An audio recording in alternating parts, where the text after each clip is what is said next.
Right, so let's quickly recap on the last 2 days. We've got fewer people here, which we're hopefully we get some more coming through the course of the day, because we do have some very interesting panel discussions. Day one, we had some really interesting guest speakers and a couple of panels. And then on day two, we split it up into eVTOL and maintenance. And hopefully there's some useful takeaways for everybody. And then day three today, we've got some panel discussions with some experts coming up to talk about a whole bunch of things. And so what we want to do is to try and engage you as the audience and have you asking questions and getting involved in a discussion. So I want to drag people away from looking at their phones and their computers and be engaged in having a conversation with us, which would be awesome. So what are we going to do this morning? There's going to be a couple of sessions this morning. But before I do that, I want to just say thank you to all of our sponsors. Thank you to US HST, HAI, and FAA as well for making this possible. But thanks to all the sponsors and the exhibitors who've made all the coffee, tea, lunches, and meals possible for us to help bring us together. So I want to thank those guys, please. And I'll give them a round of applause.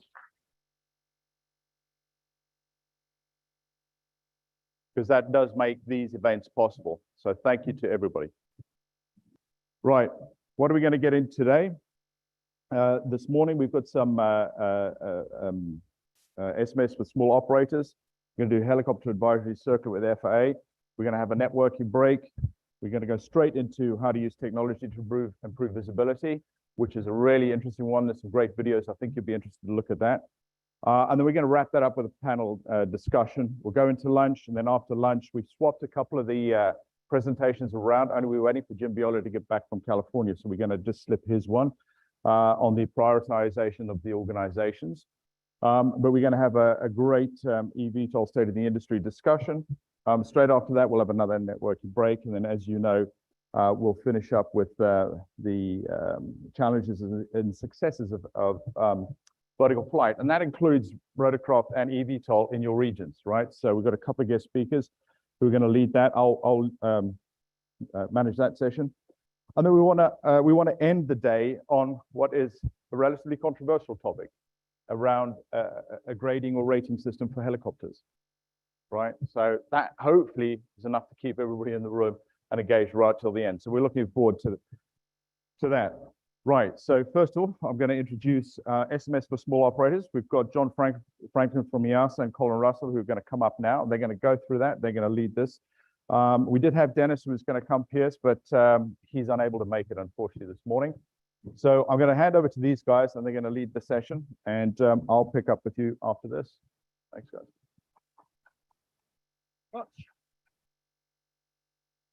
Good morning, everyone. I'm just going to move the clicker and move us on to our... Yeah, you move the clicker. And so partly because it's early morning, and it was a good night last night, and the beers were certainly flowing. So we thought we'd mix it up a little bit. We'd come around and we just get a little bit active in the room, because otherwise we're all going to sit there and you'll be behind your screens. Whereas I can walk around and see you're actually behind your screens or on your phones, you see, and so I can come pointedly ask a question. No, I'm joking. I'm joking. But the challenge for us here is SMS for small operators. Why is it a challenge? Again, I don't know if any of you saw the presentation I did yesterday. This is a bit of an interactive session. That's why John and I are walking around. So we're going to come and we're going to ask. And if we ask a question, it kind of means please give us a response or answer the question, and then we can get the conversation going. So this is a conversation. This is not going to be a presentation where you sit back and watch a lot of slides and a lot of PowerPoint words. So why is SMS for small operators an issue?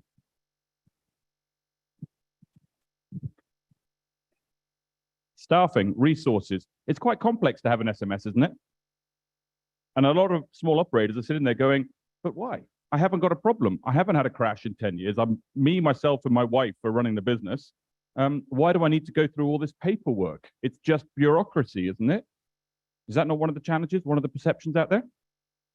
So what are the challenges then? How do we help them understand why? What? Why do we have an SMS? And how do we not make it the most complicated thing somebody has ever seen? I think that's certainly one of the challenges we see at an organizational level, particularly for small ones, is you go down the list of all the things you have to do, and it's very, very scary. And then once you start doing it, you get into a process, and you've created all these different documents and all of these things that the regulator needs. And somewhere along the way, you kind of forgot what you were actually trying to do. Yeah, so let's answer that question first. Why an SMS? What's it there for? I've got a microphone here that people can use as well. I'll bring it round. Oh, So from Mike from VFS, he says it's to reduce accidents. An SMS is to reduce accidents. Good. Anything else? To mitigate the remaining risks to your organization. Gee, I love that. Thank you. That's good for a regulator. I'm going to be challenging. You guys know this stuff. I'm going to be challenging. Yeah, likewise. I'm an OEM too. To reduce the risks. Okay, why else? Come on then, shout it out. I'm going to get tired running around. To protect your business. Now that's a little bit different, isn't it? Why is that a bit different? It's a bit different because actually you start to get to the reason why. It's a good thing for your business. And an SMS is a good thing for your business. The intent of the SMS, yeah. got someone here with a good. Cool. To protect the health of the entire industry. Now, whoa, that's getting quite deep, but I like it. But this is part of it, isn't it? It's actually to protect the business. It's not there just because the regulator wants you to. It's not there because you just have to go and record all your risks. It does link into the fact that you're trying to reduce your risks and manage them. Yeah, absolutely. We've got a part two, I think.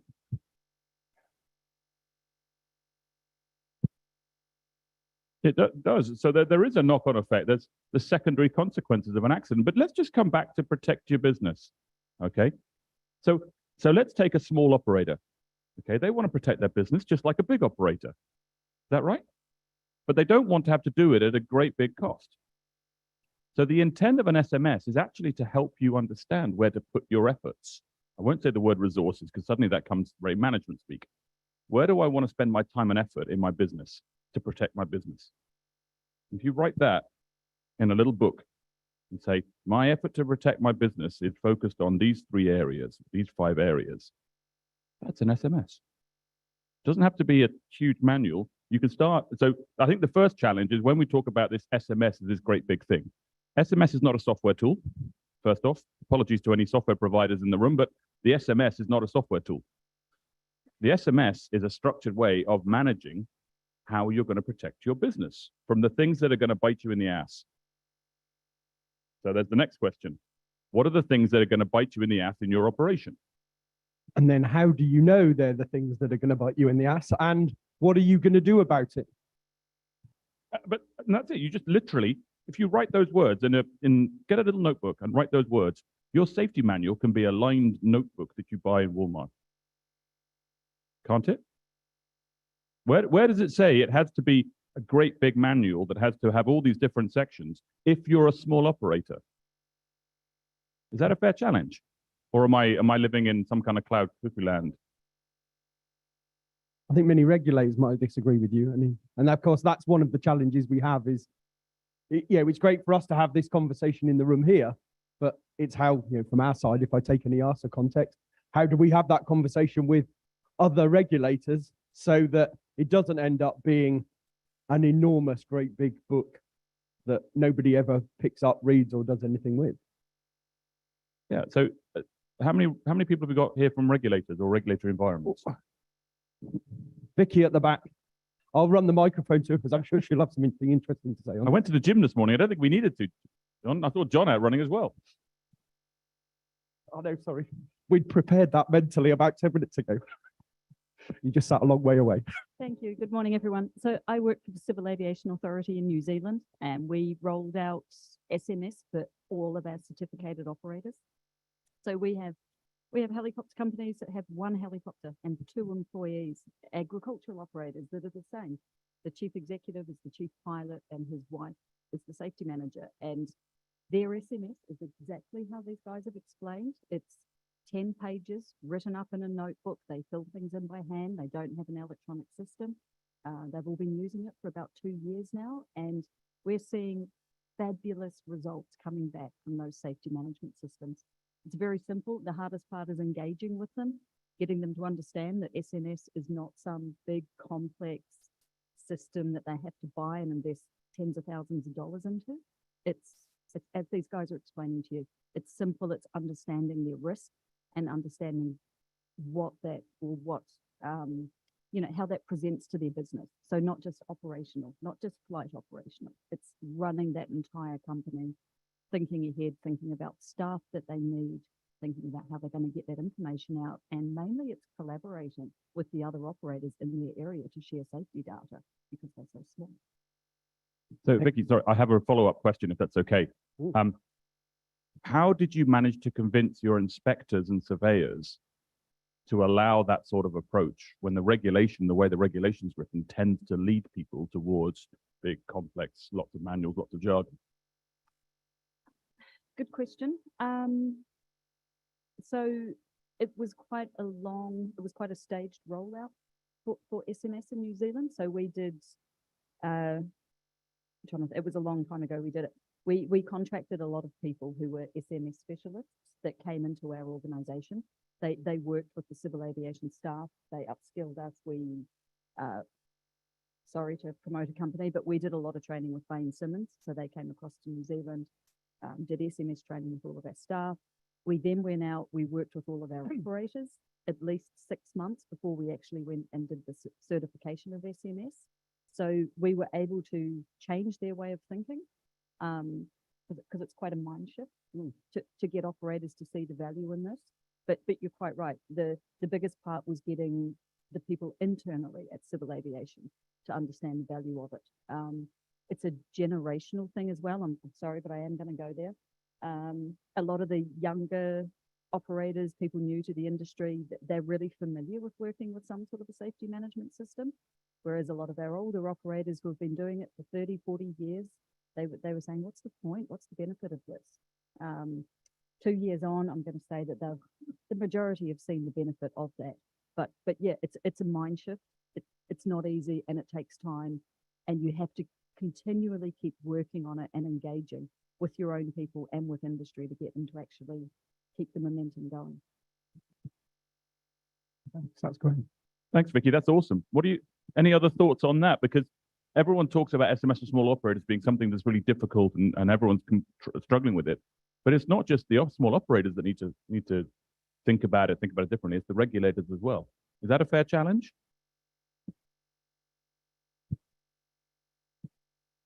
Since you brought the regulator back into it, there are 73 elements in the SMS voluntary program under FAA, all tied directly back to the regulation. So as we approach regulatory required SMS in our, particularly our Part 135 and 145 repair stations as well, we're going to run into this challenge. The larger organizations, yes, they have tools, they have people, they have resources to accomplish that. But the one person, one pilot, one aircraft, Part 135 charter operator in a 40-year-old Cherokee 6 is going to be challenged because there's no scalability against the regulatory requirements. Interesting. That's something we've been having a lot of discussion with about internally, both in EASA and across Europe, is how you manage that scalability. And I think actually interesting, the second point about communication and mindset. Mindset from a regulated perspective, that when we talk about scalability, it's not, it's a nice word to use, but when you say to a regulator, what does scalability mean at a practical level?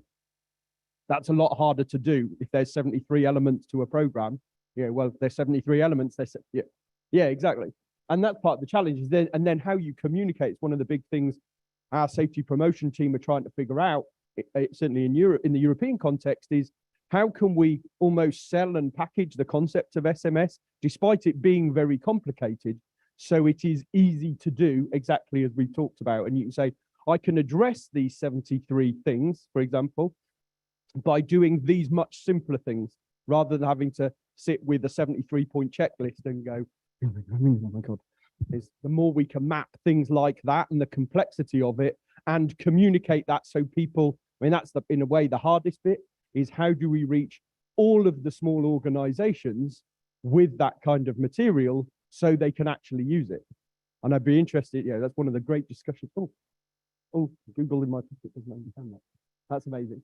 I love it. So just to come back to your point, 73 points. the 73 specific requirements in the regulation.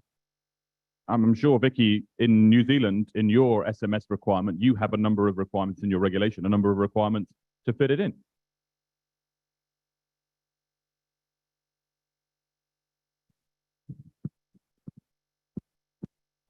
I'm there. Good. Like the way John's running. It's like a tennis match when you see a good guy with a tennis player and he stands in position and the poor guy at the other end of the court is running back and forwards. It's Sorry, like John. shuttle running. It's great. Sorry. Yeah, so we took the 4 elements from ICAO, turned it into, sorry, the 4 pillars from ICAO, turned it into 13 elements. And even as small operators, those 13 elements of scale, they all have it. They've all got something in their safety management system that relates to it. Communication was the biggest one for small operators because they are very small, and they'll be saying, what do? We're having a safety meeting, but I'm talking to my wife about it at night in bed. You know, is she going to be sitting there with a notebook? And we were like, yeah, that's all you need to do. Get up in the morning, jot down what your conversation was, keep a record of it. The other one that was difficult was management of change, because a lot of people, they couldn't get their head around the concept of how are we managing change? How do we document it? But that's probably also one of the ones that's been the most beneficial, that people have taken that information, thinking about it, you know, we're going to change our spray system on our helicopter to something else. That they run through a management of change process. And then they'll be like, oh, that's right, we talked about this 3 years ago. That's why we didn't do that. So they've saved themselves a significant amount of money, or they've gone off and they've got some other STC and done something that was more beneficial. So yeah, it's the scalability is the big thing, but it's definitely possible. Thanks very much. Which is great. And that scalability, as we said, it can be a 10-page notebook that is your safety management manual.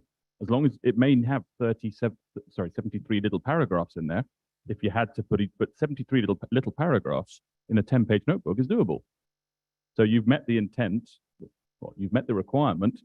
Have you met the intent? Are you using it to protect your business, or you just got it there to keep a regulator off your back? If you got it there just to keep a regulator off your back, you've missed the whole purpose of the concept of managing safety. An SMS is not the goal. Managing safety is the goal. The SMS is the tool that you use to do it. So there's and the fact that it's already happening in New Zealand shows that it's achievable. So everyone who thinks SMS for operators is not something we can do when it's a big problem, they're already doing it. The you know, husband and wife single aircraft operator in New Zealand has already got an SMS. Any thoughts on that?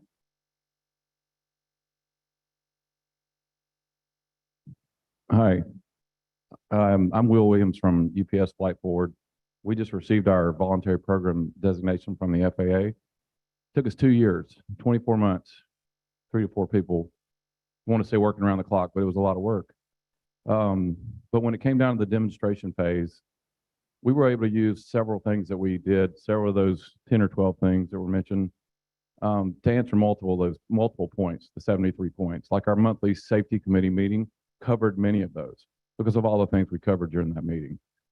So, and I don't know if the FAA is up for a scaled down version of what SMS looks like for the small operator in the future, but they're always asking us what we need. We're in the Beyond program and all the other stuff, and maybe we ask them, hey, this is what we need. We need a scaled down version for the small operator. Just a thought. Is there anyone from the FAA here who can respond to that? Because the whole idea of this is conversations.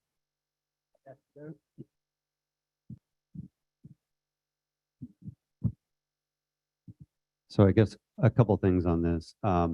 When Lee Roskop, FAA aircraft certification. So one of the things when we looked at this through USHST is we wanted to make sure that you didn't make SMS this impossible mountain to climb. And part of that is through our helicopter safety enhancement number 19 is establishing this mentorship kind of relationship between larger operators who maybe they've been doing SMS for years, maybe it's formally recognized by the FAA, and smaller operators who maybe it's their first rodeo, don't have a lot of experience with it. And so maybe it's not a program that is, you know, formally recognized by the FAA. You know, who cares? Like you guys said, it's a better way of doing business. So whether it's formally recognized or not, it's going to make your business more safer, more effective, that sort of thing. You know, it's a mindset about how you go about your day-to-day operations. So I think that's a big piece that we need to consider. is that mentorship role between those that have done it and know how to do it, and perhaps know the best way to say, hey, I know you don't have a staff of 10 to do this like I do, but these are the 4 or 5 things that you need to do in order to have a systematic process that identifies risk, knows how to mitigate it, and has it as a repeatable process. So again, mentorship, I think a very key piece of that. And you don't need a regulator to do that. I mean, you could do that today on one of the networking breaks very, very easily. Cool. Thanks. And that's a good point about mentoring and listening and learning from other people. Because if all you do is just read the rule book, you're going to really struggle to get behind the words. What's it actually? And what's going to bite us in the ass? How many, as helicopter operators, how many of you use threat and error management before a flight? Happy with threat and error management? Before the flight, you brief it, you look at what's going to bite you in the ass on that flight, what's right there, what's different about that exact flight. Take that concept of looking before the flight and as part of your briefing to go, what's going to bite us, what's different, what's the challenge, what am I worried about in this flight? Take a pace back and say, okay, what am I worried about my next 10 flights? What am I worried about in my next 30 flights, my next 50 flights, my next 100 flights, whatever metrics you want to take a pace back and ask yourself, what's going to bite me in the ass in those 10, 20, 50, 100 flights? Okay, and what am I going to do about those? Well, we want to think about it. Maybe I want to communicate a little bit to find out and get a bit more information before I operate at this new landing site where I've got a new contract to work from. That's risk management. Write it down. We've looked ahead into our next 100 flights and identified that landing in a particular site is an area that we need to train a bit more. We need to perhaps do a bit more research on that new landing site we're going to be operating out of. And perhaps we should communicate with another operator that flies out of there to find out, write that down. Okay, great. We've got some information from the other operator that flies into that particular site. Great, we've got a bit more information. We understand some of the problems they've had. So what we've done is we've amended our procedure. Write that down. That is an active risk management. I've just described the second pillar, the safety risk management of the 4 pillars of ICAO. That's it. It's not this massive thing. I mean, thanks for talking about how long it took you in UPS to build it, but you can break it down into something that simple. And it's interesting. So I was at a small airport in Europe fairly recently, looking at how they do this in a fairly small organization. And it was interesting. They started at doing a much more proactive approach, kind of exactly like they were saying. We're looking ahead. What have we got planned here at this airport? We're moving, this particular road from here to here. We've got some work here. And up until they started being more proactive, they would, wait, there would be some kind of incident or incidents. Then people from the safety team the person who was the safety team would then have to investigate it and do all these things. And he shifted his focus to once all the stakeholders in the airport were talking about what's happening and what they're going to do next. And then they would go out and instead of waiting and having to investigate later, go out and talk to people on the airfield. So, go and speak to one of the baggage handlers and say, hey, you drive this road every day. Next week, it's moving over there. So be aware, and they take a map, and he was monitoring. They called them safety interventions. How many times do they go out and openly talk to the workforce? And his workload completely shifted, and he went from having whatever it was, 400 occurrences a year to 30, and all of the time he was spent chasing his tail, dealing with reactive stuff. They were solving just by having those kinds of conversations with all the people. They say wasn't a big airport. There were maybe 7 or 8 stakeholders, kind of similar to like a bigger small organization. And it's those conversations that are such an important part of it. And we talk about occurrence reporting and just culture. In some ways, that's one of the values and joys of a small organization is people know each other much more, hopefully trust each other much more. And it's not necessarily about filling out an occurrence report. It's having a conversation about the problem and what you do about it, and then making a note of that so you've got a record, as Vicky was talking about. Yeah. Are we speaking a different language, or is this making sense to everyone? John, Colin, I've just got a question over here. So I've got a question. That's all right. I've got Mike, so it's my question. What happened to the SMS implementation guidance material for non-complex operations? That small non-complex operations. Does that still exist? Has that been revised at all? Is it in circulation? So there are a lot. In fact, that's one of the things we've been looking at certainly at European level, is there's so many different places to go to get so many different answers. And it's something Chris and I and the safety promotion team of VAST continually talk about is if you're an organization, you want to get the answer to how to do something. If when you do it, there are 65 different answers and they're all completely different, again, your head spins and you go, where do I start? And this is one of the joys of the work we're doing at VAST, is starting to bring this together. So there is one consolidated answer that tries to provide the kind of simple solution for people. I think that hopefully that will really start to help. The work hasn't quite finished yet, certainly in the work we've been doing. So yeah, it's moving forward quite quickly now. Yeah, because I mean, everything you guys are talking about raises really valid points. And we always try to overthink and over-engineer all this sort of stuff. We always think we need a PhD in SMS to be able to set up a program. It's not that complicated, right? Particularly if you're a small organization. So, and I think people still wrestle with that. I'm working down in Southeast Asia in a small organization. They wrestle with it. That you don't know what you don't know. And it's how do you get that information to the right place at the right time? This is the very purpose of VAST, right? So I think that work is going to be vitally important. And actually following up that, it's a conversation that I can see my European Rotorcraft Committee colleagues there, something we're always talking about and a challenge we still haven't quite solved yet. But you know, the presentation that Lee and I did on the first day, but I think that's one of the key things as well, is how can we take what we learn from analysis at a national, European, global level and make that easily available. And actually, it's been really great to have a bit of time to talk to people to understand what we need to do to make that analysis information more usable for a small organization to go, well, I don't know, I don't have enough flights or enough aircraft or enough operations for my occurrence reports to really tell me anything. But where can I go to see what other people like me collectively are finding, so I can learn lessons from them? And that's something we've got a lot of work to do, but I think that's one of the key takeaways for me. I learned a lot, a couple of discussions I've had about really what you need as particularly smaller organizations and what we're not providing. Any comments on any of that? Again, it's a conversation we're having. Oh, cool. Got you. Thank you. Interesting conversation. And I think it extends to a lot of regulatory interaction. So my question is, if 13 points cover the essential aspects of the 4 pillars, why did you write 72 or 3 or whatever that is? And it's not a joke. It's a serious question. I think there's a lot of underestimating of how complexity driven by good intent actually takes away from being able to effectively affect safety.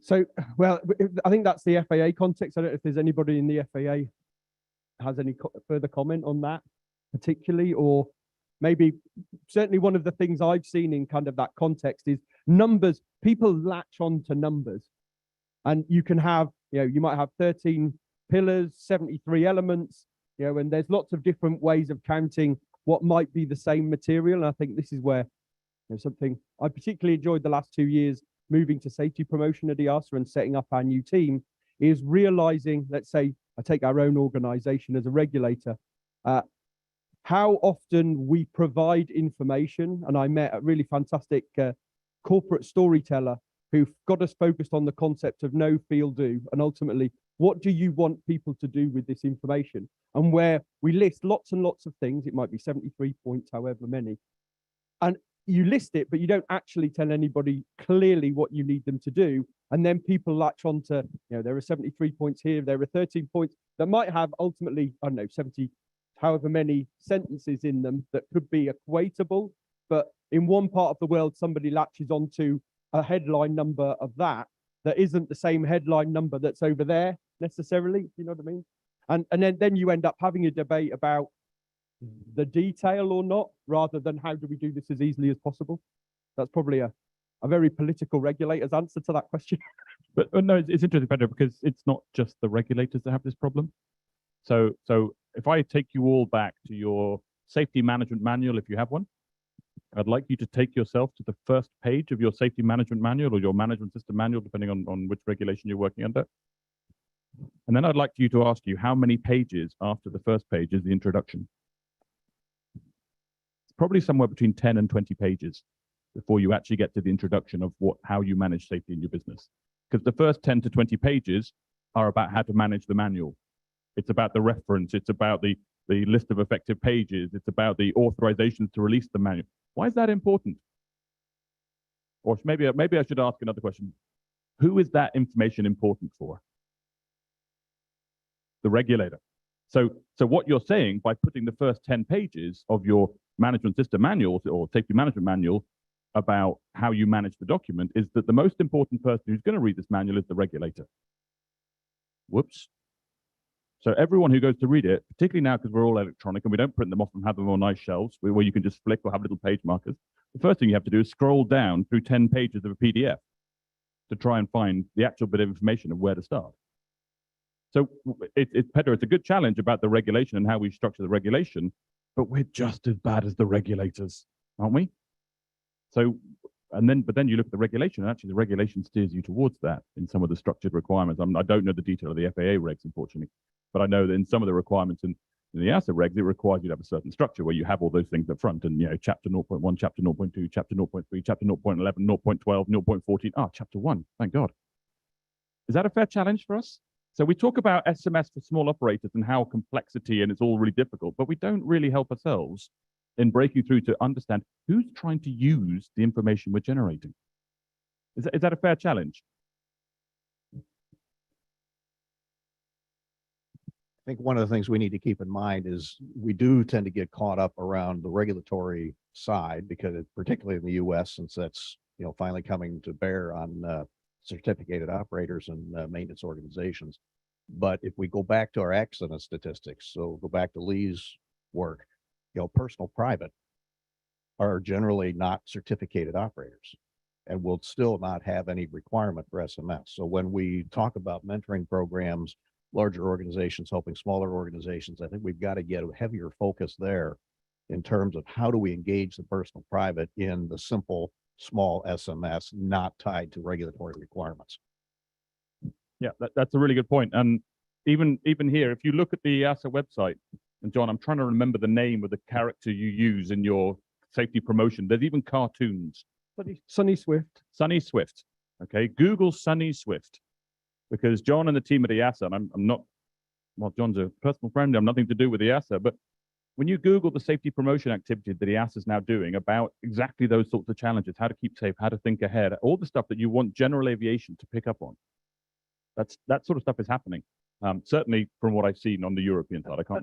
And actually, maybe something that's always interests me about Sunny. So we do it for the general aviation community. It's a one-page cartoon, and we go through. We try and explain a safety problem in a one-page document. And when we spend time seeing what the GA community think about it on different forums. And it's ironic, my personal favorite was one where we generated 76 pages of discussion about it, about this one cartoon. And GA pilots weren't discussing, but they weren't really discussing the safety problem. All they were doing was complaining about the fact that there was 36 other points on this topic that we hadn't managed to cover in our one-page 6-panel, and that the pilots were then creating the complexity and criticizing the lack of detail in our cartoon. And, oh, well, they didn't cover if there was a crosswind coming at this angle. And, well, what about this new situation? And it's almost like in the aviation system, we love the complexity. The irony was on page 76, somebody said, if EASA's intention was to get people talking about this topic, after 76 pages of discussion, it looks like they've succeeded. And we took that almost like a personal pride we have. We keep count. One of our SPIs is how many pages of forum discussion does each Sunny Swift actually lead to on 10 key GA forums, which is always interesting to see. So maybe that answers a little bit of your question, because one of the other challenges and I want to move away from this phrase SMS for people. Yeah, SMS is a tool. What's the intent of an SMS? We come back to protecting our business, managing safety in small operators. That's what we're talking about, isn't it? It's not SMS is a process. It's a set of processes, manuals, information, etc. But the intent is to manage small operations safely. Manage operations safely. You do that by the risk assessment, etc., etc. So you're right. Managing risk, managing safety. You can get into a little bit of the language there. But the purpose is not to have an SMS, not to create this thing that sits on the side. So how do we encourage people and share information and communicate and share good practice? And that's maybe, so the FAA, yes, they're setting the regulation. Yes, there's a challenge in the general aviation world where the number of accidents are coming from.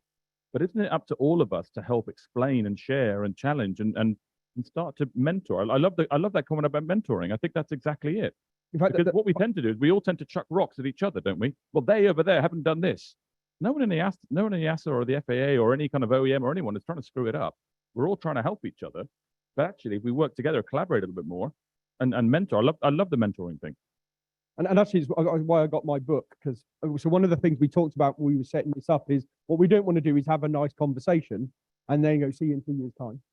Is okay, what are the key things we can take away from this and see, what can we actually change and improve? And one of the key things I took away there is how can we help collaboration between organizations? There are all sorts of ways that happens, but maybe it's something we can take away and figure out, how can we help collaboration, particularly, there are lots of organizations in this room and you probably do collaborate and meet other people. But I think the big challenge is how do we get people who don't know who VAST is, who don't know, where all of these things are, how do we reach them and then help them find other people to collaborate with? Yeah. One there. I'll let you do some running for a second. Just keep it simple. Keep it on the internet, cost free. I've already notified 20 operators that my company Blade Air Mobility uses. I've already reached out to France, India, Canada, and 18 operators in the United States. Everything's online. 20 of the operators had no idea what VAST was. They do now. So just keep this going Awesome. and keep it simple. Brilliant. Thanks, Eddie. Anyone else got any comments? Again, this is a conversation, not just listening to John and I, otherwise we'll bore you. Hello. Hey, thanks. Good discussion. I'm just curious how many people in this room actually fit into the target category of this presentation? Who represents a small operator? Or supports a small operator. Yeah, so I suspected it would be less than 10. So I think the key point here is hopefully the audience hasn't felt like Colin and John are preaching to you, even you're thinking, well, why are they telling me this? I already drink the Kool-Aid. I think what they're trying to arm us all with are some great talking points and some information that we as an ambassadors of this topic can go out and then propagate that message to those small operators and the people who represent and support those small operators. So thanks for that. Chris, thanks for the clarity. I think that's a really good refocus because, the brief was brief SMS for small operators. So that's what we did. But you're right, actually, who's in the room? I think most of the small operators are out doing business. That's why they're not here. The majority of the helicopter industry is small operators. And it seems as though SMS was written for the minority, the large operator, and God bless the FAA, but they want to cover all the bases. So they make the regulations trying to cover everything. And it makes it difficult for the small operator. But you're looking at a guy whose profession was flying, and he's taking this profession and then trying to become a businessman at the same time and managing all the other aspects of being a businessman, running a business, keeping employees happy and making money. And oh my God, I've got SMS too. And that's what I think you're finding out there. And actually, it's an interesting one. And since we started our safety promotion team 2-3 years ago, is the biggest thing we've learned, I think, where we realized we add the biggest value to whether it's to EASA, but ultimately to the industry is, we have very experienced technical experts and all sorts of people writing regulations and then all the legal elements around what they say and what they look like. But the amount of resources that get put into how do we help industry actually do this is considerably smaller. And I think the more of that we start to do, so we've got, we've got some new rules in Europe on fuel management, for example. We've now done 2 webinars, we've done a guide and all sorts of stuff, Q&A sessions. And in the past, what we would have done is go, here's a new section of an 1800-page ops rule book. On you go, we'll be back in 6 months and check you've done it. And I think that's that mental shift of how do we communicate and help and support the industry? And having that kind of other side to the regulator, I particularly enjoy. I have a phrase, hello, I'm from the regulator and I'm here to help. And normally people go, really? And but just to come back to that point you made, yeah, the person who's there trying to build a business based on his aircraft or the small team of aircraft, look after his employees, all that stuff, he doesn't want to see they go down the pan. So to come back to the point you made at the very beginning, the purpose of managing safety in the operation is to protect the business. So he's built this amazing, or he or she's built this amazing business, and don't want to drop a ball, don't want to drop themselves in it. So they need something to help them protect the business, and that's back to the intent. If all you say is, oh, by the way, on top of all your workload and you're drowning under it all, you have to create this SMS to keep a regulator happy, then no wonder they're going to go. But if you can share the intent, and this comes to all of us, it's back to Chris's point, this is not just for small operators, it's for all of us. Why? Why an SMS? Why did the regulators require us to go and do this stuff on top of what we got? Tom. Yeah, hi. Background is my master's degree program at an SMS class, and I did a lot of research on scaling. And two things, especially those who are not, that don't have a regulator saying you have to have an SMS program in by this time. It's not, I don't see it as an all or nothing deal.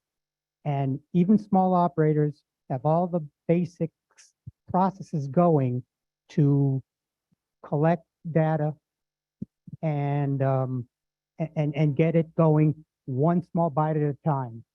Like our colleague over there, when they said, well, I'm talking to my wife in bed, and they said, yeah, write it down.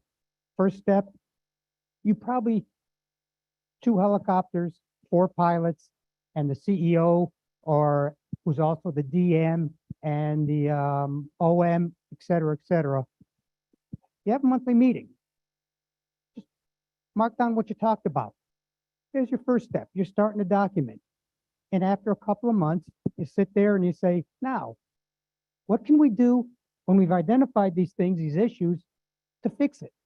And then that's the next step. You start documenting what you're supposed to do, and you slowly build. You don't eat the elephant one bite. You don't eat the elephant all at once. You slowly bring it in, and if you add little things as you go along, slowly, you will get essentially an SMS program that works for your operator. Now, you might not be able to walk into EASA or the FAA and they will immediately stamp it, but the elements are there for your risk management and all that stuff. Maybe after a few weeks or a few months, you say, by the way, we're going to put in a FRAT just to help you guys make your decisions.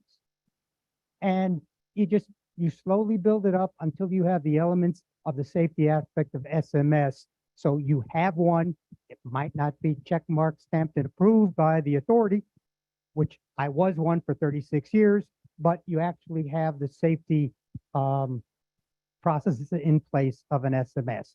Just an easy way to get a small operator. And those who are big operators or oversee small operators, you might want to suggest that it might be a crawl, walk, run method of getting it. It takes a little while, but it'll get in there without the overwhelming, oh my God, I need a manual. Just document and move it on along slowly. My 2 cents. It's something we've been talking about in that we have a little group of us that have been talking about how do we help people with SMS implementation for probably most of the last 2 years.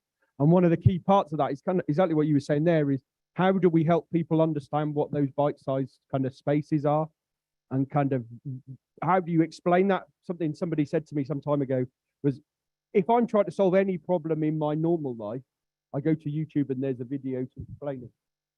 Except when I'm trying to solve these problems at work, because then there's an 1,800-page document, and where do I start? I think we have a question or comment at the back. There. Yeah, John, we polled the audience. I'd be curious if you could poll those online and find out who are those small operators. I see the online option reaching them a lot more. And I don't know, through communication in the future, offer, either free or discounted. I mean, it's a reasonable price already, but, make it free for first-time attendees for organizations that meet certain criteria. You're the one-man show or the 5-man show, 2 aircraft. And and really push it that way, perhaps. In fact, that was one thing. Do you remember we did in April, we did an SMS online webinar Yeah. in Europe, and we had 2,500 people joined that webinar online. It was an hour. You know, people could easily just kind of take that time in that block in their day. It wasn't too long. It was nice and quick. And yeah, it was so popular. We ended up having to do a YouTube live stream because we broke the limit of our WebEx system. Chris, yeah. We may not be breaking the internet today.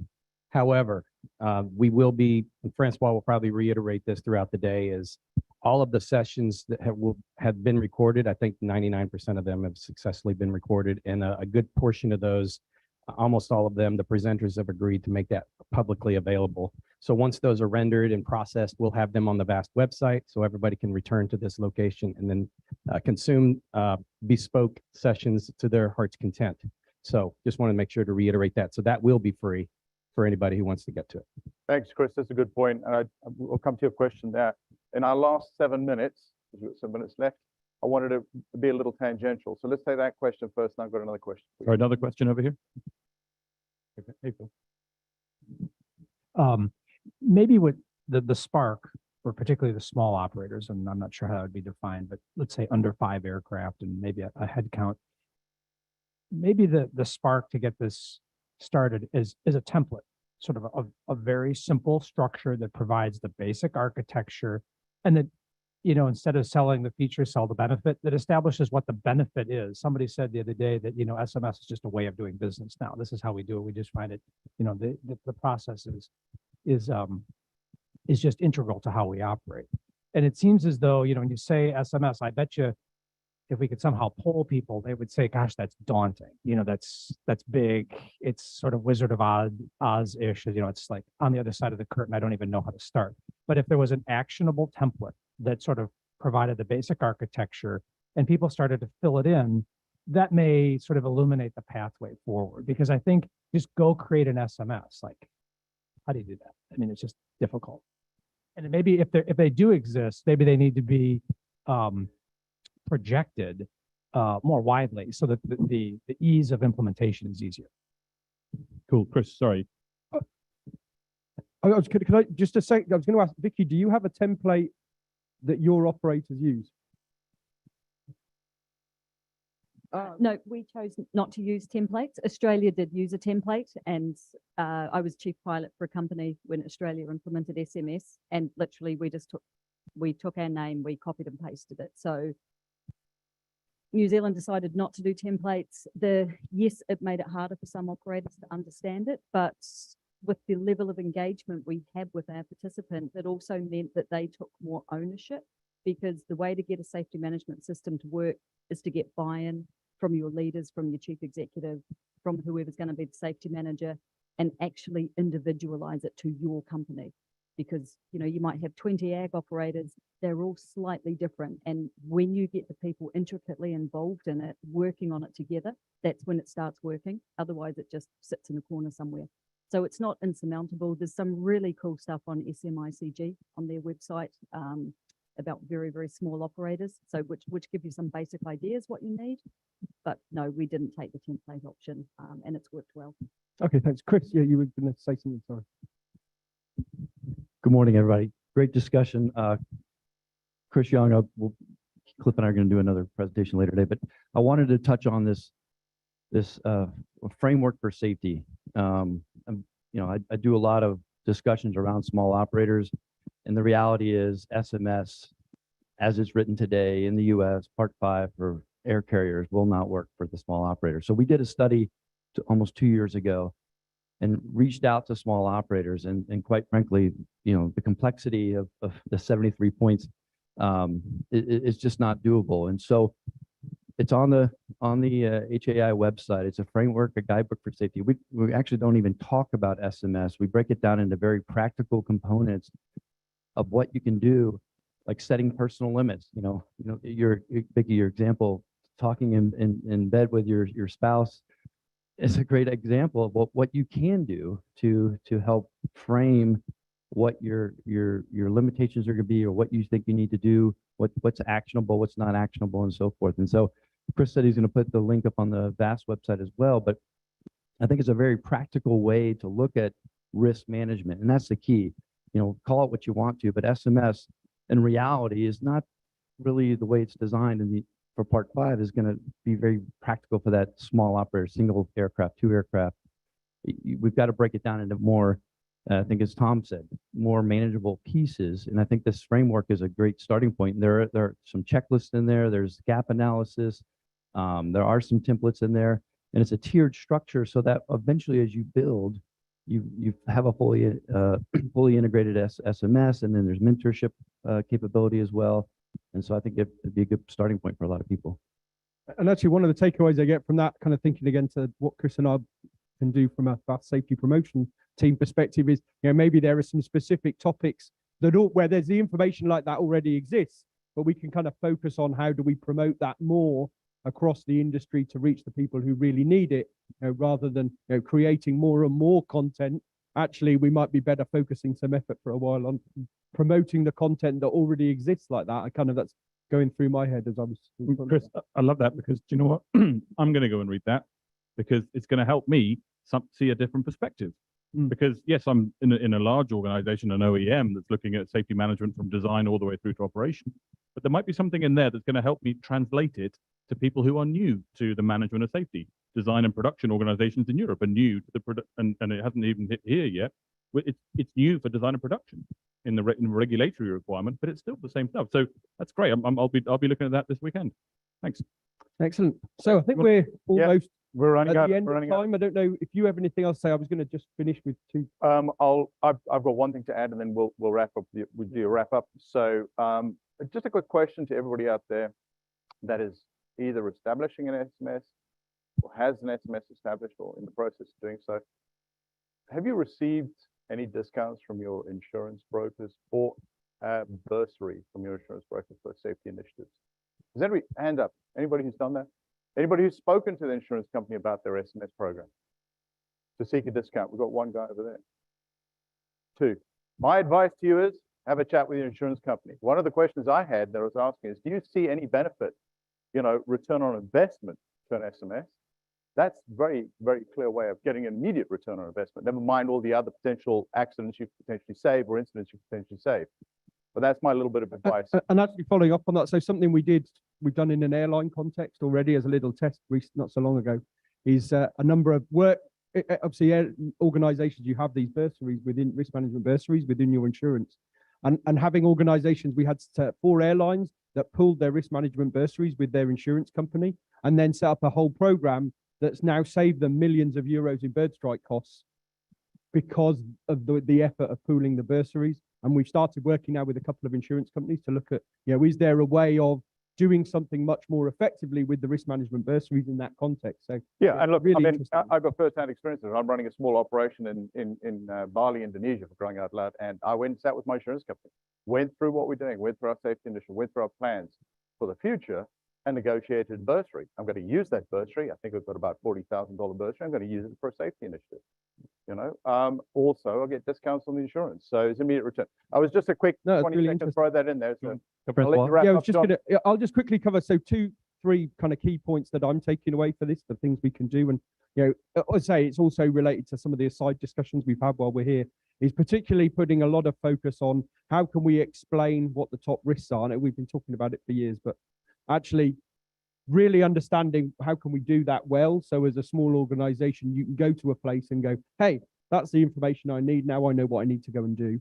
I think putting some effort into that, and then the promotion of the templates and materials that already exist, the how to do that. And then also the how can we do more, set up and support more collaboration between organizations so that people have kind of networks to help each other. The mentoring network, Exactly. I think, and you look at what Eddie's doing with Blade, that's exactly what he's doing. He's fantastic mentoring example. a lot of small operators who are under the umbrella of Blade. It's brilliant. Yeah. And I think we've come almost full circle to when we introduced the conference 2 days ago, because the theme was collaboration, right? So that's a really good way to end. I want to thank for a fantastic interactive session with John and Colin, and thank you to everybody for your responses and getting involved, because sometimes it's a little difficult to get people engaged, but you guys have been fantastic. So thanks very much. Thank you. Thank you very much. Did you have anything else to finish with? Right, Awesome. so our next session, we're going to go into, for the next 45 minutes, we're going to speak to Robert Bassett from the FAA on new advisory circulars. Where's Robert? Is he here? There he is. And you have some slides? Do you have slides for Robert? There we go. Is the clicker there? Yeah. Right. Let me welcome you up. There we go. Do my job. Oh, thanks very much. Thank you. Okay. Thank you.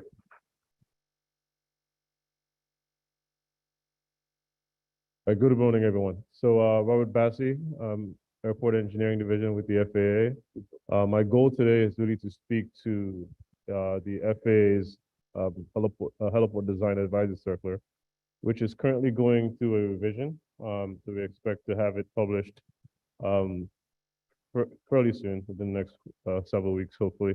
I'll speak to the schedule and all of that shortly. But I want to provide an overview of the content of the advisor circular, as well as speak to some of the principal changes that you can expect to see in the next revision that's soon to be published.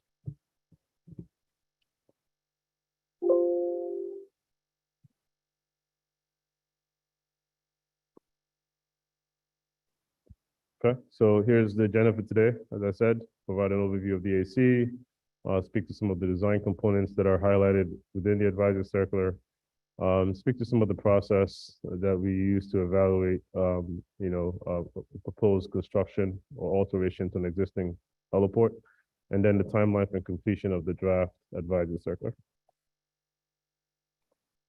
So as far as the heliport design AC is concerned, it's been around for a while, as most of you are familiar with.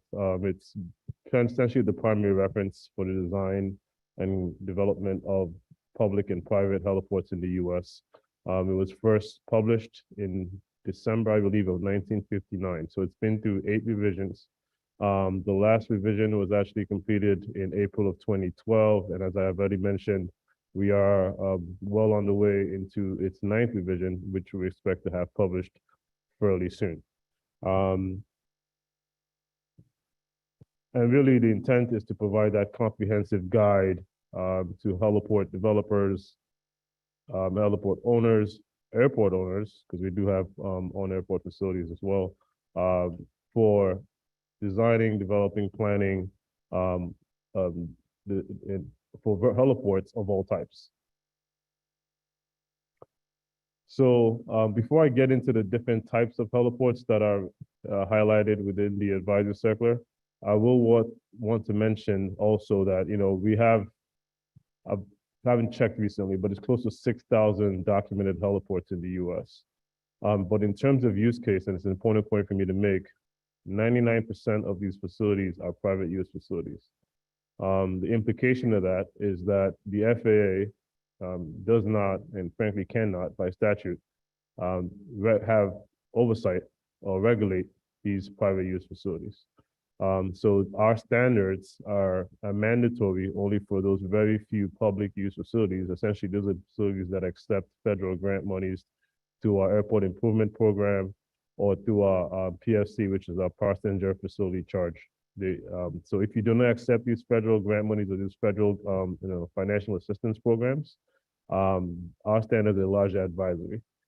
That said, at the state level, states may mandate compliance with the advisor circular, or in combination with certain municipality code criteria that may mandate compliance at the state or local level. So despite the lack of federal oversight for these private facilities, it doesn't mean you can completely circumvent our standard. But it's an important point to make as I kind of walk through these slides here.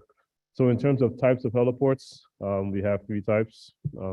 Most of you may be familiar with this already, but we'll still go through and break it down. We have the general aviation heliport, which is essentially the type of heliport that's open to the general aviation public. It's probably the simplest way I can put it, right?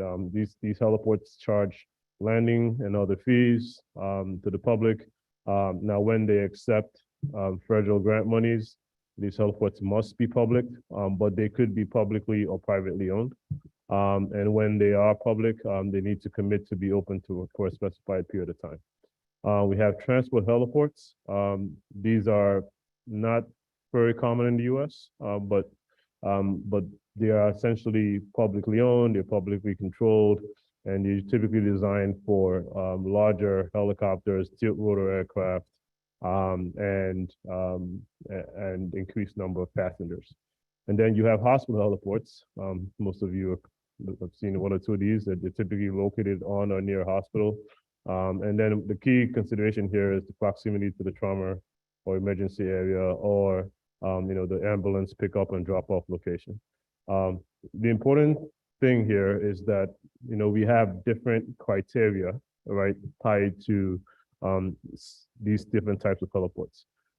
There also are a lot of redundancies and similarities between the criteria as well. So what we've done, and I'll speak to this when I get to the principal changes that you can expect to see in the 2 Delta version of the advisor circular that's soon to be published, is that to eliminate a lot of redundancies that we see, when we walk through the different types of heliports, which were originally separated into different chapters, we've now consolidated the general aviation, hospital, and transport heliport chapters into one chapter to once again eliminate a lot of those redundancies, right? But yeah, these are different heliport types. I'll also add one other, I guess, nugget to this, is that we do have on-airport facilities, right, as well. And for those facilities, the key point is to make sure that the interaction between the helicopters and the traditional aircraft that are operating on the runways it's safely integrated. So there's a separation distance between the TLOF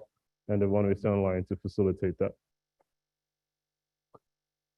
So this is the table of contents for the advisor circular. So you have the design section, which you will notice here that in previous versions, like I've mentioned, up to the 2 Charlie version, we had separate chapters for GA, transport, hospital. Those do not exist anymore. We have essentially a heliport design chapter now that encompasses all of that. We have a separate chapter that's been carved out for taxiways, taxi routes, and parking. A separate chapter for visual aids, facilities on airports, instrument operations, and site safety elements. So this is the basic layout of your heliport. You have that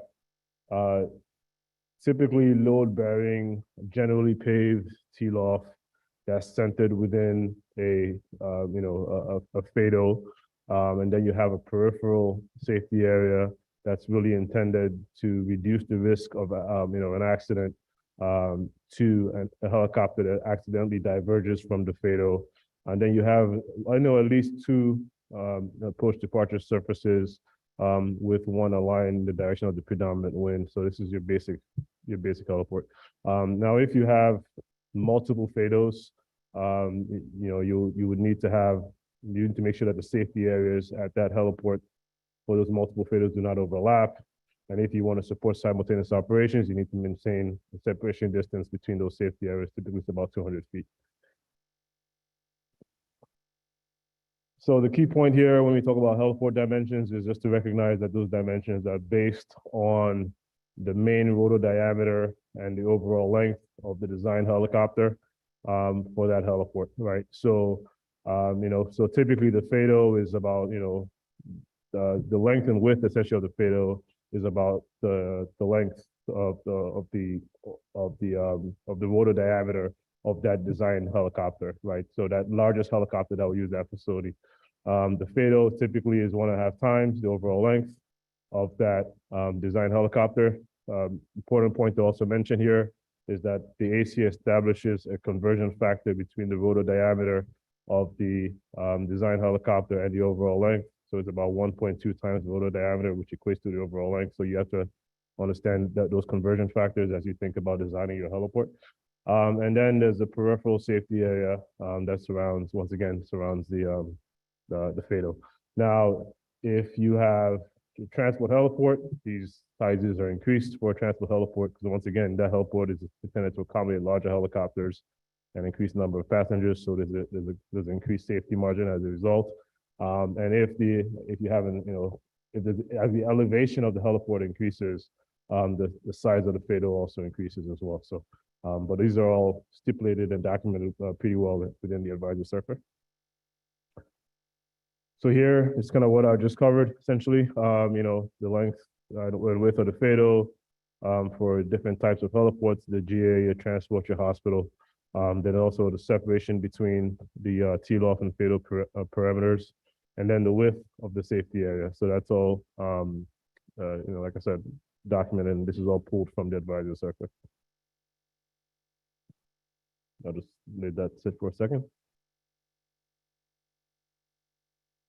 Okay. Well, let me just touch on something there. So when you look at the transport heliport, you see that it does highlight some minimum sizing requirements as well. When you see that one rotor diameter, but not less than 50 feet. This is intended to allow for essentially helicopters that require, which is this is essentially most cases, that require effective transitional lift or ETL, that longer takeoff length so that they can take off within ground effect. So that's intended to, that margin, safety margin is intentionally included to support that requirement that helicopters typically have. So as far as the approach departure surfaces, as I mentioned, they need to be at least two at a heliport as far as approach surfaces and departure surfaces. And one of them needs to be aligned in the direction of the predominant wind. But those are not the only surfaces that we need to worry about. There are the imaginary surfaces that kind of integrate the heliport into the NAS, if you will, right? So you have the primary surface, which is essentially, that horizontal plane at the elevation of the heliport, of the established elevation of the heliport, that coincides in size and shape with the designated takeoff and landing area of the heliport. So that's the primary surface. And then at the boundary of the primary surface, you have the approach surfaces right now at each end of the primary surface. And those are essentially have the same width as the primary surface, but then they extend upward and outward horizontally up to a distance of 4,000 feet and up to a width of 500 feet. So typically the slope for civil heliports for that approach surface is 8-to-1. Now for military, it may be slightly different, but we mainly focus on right circular on civil heliports. And then lastly, you have the transitional surface, which extends upward and outward again from the lateral boundaries this time of the approach and primary surfaces, this time at a slope of 2-to-1, up to a distance of 200 feet, which is measured horizontally from the center line of the approach and primary surfaces. So those are the imaginary surfaces, if you will. These are all documented under 14 CFR Part 77, which is where these kind of surfaces are defined. Markings, the helicopter is typically identified with the H marking. Now, for those of you that heard my talk yesterday on the vertiport design AB, I'll just kind of mention it again. There's kind of a storied history of how we came to the H as the marking for a heliport. Initially, when this was first researched, we settled on the Maltese cross as the marking that defined the heliport. That's transitioned over time to a broken wheel and then transitioned to the H in about the 80s. And we've maintained the H as the marking for heliport since then. So the marking requirements are all detailed in the advisor circular as well. Lighting, this is very important at night. Obviously, when visual aids are kind of more of a factor. We have perimeter lights for the teal-off and the FADO that need to be lighted. We have a lighted wind cone, approach lights. These are optional, but they need to be lighted as well. And those are to provide those visual aids so that the pilot can clearly identify a heliport at night particularly, and safely land to the heliport and then acquire the heliport at a suitable distance, which is typically about 2 miles out, and the pilot wants to be able to say, adequately acquire the heliport from that distance. Instrument operations. So we do have a section on that. It's not a main focus for the advice circular at this point, just because we're mainly focused on VFR, but we do have a section that details out procedures for helicopters operating in those kind of low cloud ceilings to reduce visibilities, And specific requirements are tied to that position approach, non-precision and approach, point and space approaches as well. So we do have a session that details that. That's pretty much been maintained from 2 Charlie to Delta, so not much in way of change with this revision in respect to instrument approach, instrument operations.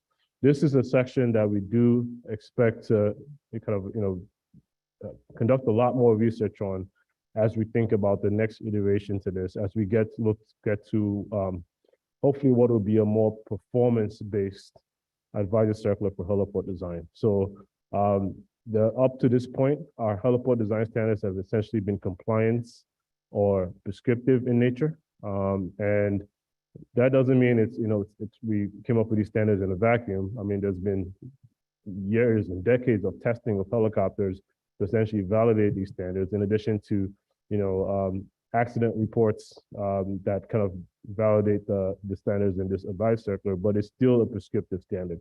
And I think the goal for us is to really understand helicopter performance and then move to a more of a performance-based criteria, which will allow us to kind of further beef up the instrument operations section of the advisor circular. So I would say stay tuned for updates to that section, if you will. But for right now, it's fairly, fairly similar to what you may be used to with previous versions of the advisor circular. Now, when we have a new vertiport construction, or you're looking to make an alteration to an existing heliport, the goal of the FAA is to determine its impact on the NAF. So we have processes that are well defined under 14 CFR Part 157, where we conduct an airspace study, and then we render a determination based on the outcome of that study. So this flow chart kind of details out kind of the process, essentially. I think the main things you want to take away from this, one, we render 3 types of determinations, typically no objection, which is just as the name implies, we don't object. Conditional, which is essentially no objection with the list of provisions that are outlined that you need to meet as the proponent, or we find your proposal objectionable, and then we make that determination as well. The entire process, barring any site-specific airspace issues, takes about 90 days to complete. But the process is pretty much laid out here. It involves not just our line of business within the Office of Airports, other lines of business within the FAA and the FSDO are also involved, the ADO. So it's pretty well thought out process, but and I'm sure there've been complaints about the speed of the process, but we do all we can to speed it up, and I think it moves a lot better now than maybe it did a few years ago, and still very much a work in progress. So let's talk about schedule, right? So I know there's been a lot of pent up demand, if you will, for for this new advice that will be published. I mean, we first briefed this out over a year ago, but frankly, I'm not here to make excuses. I think the agency, particularly our legal section of the agency, has kind of frankly dropped the ball on this one. I don't know, just be blunt.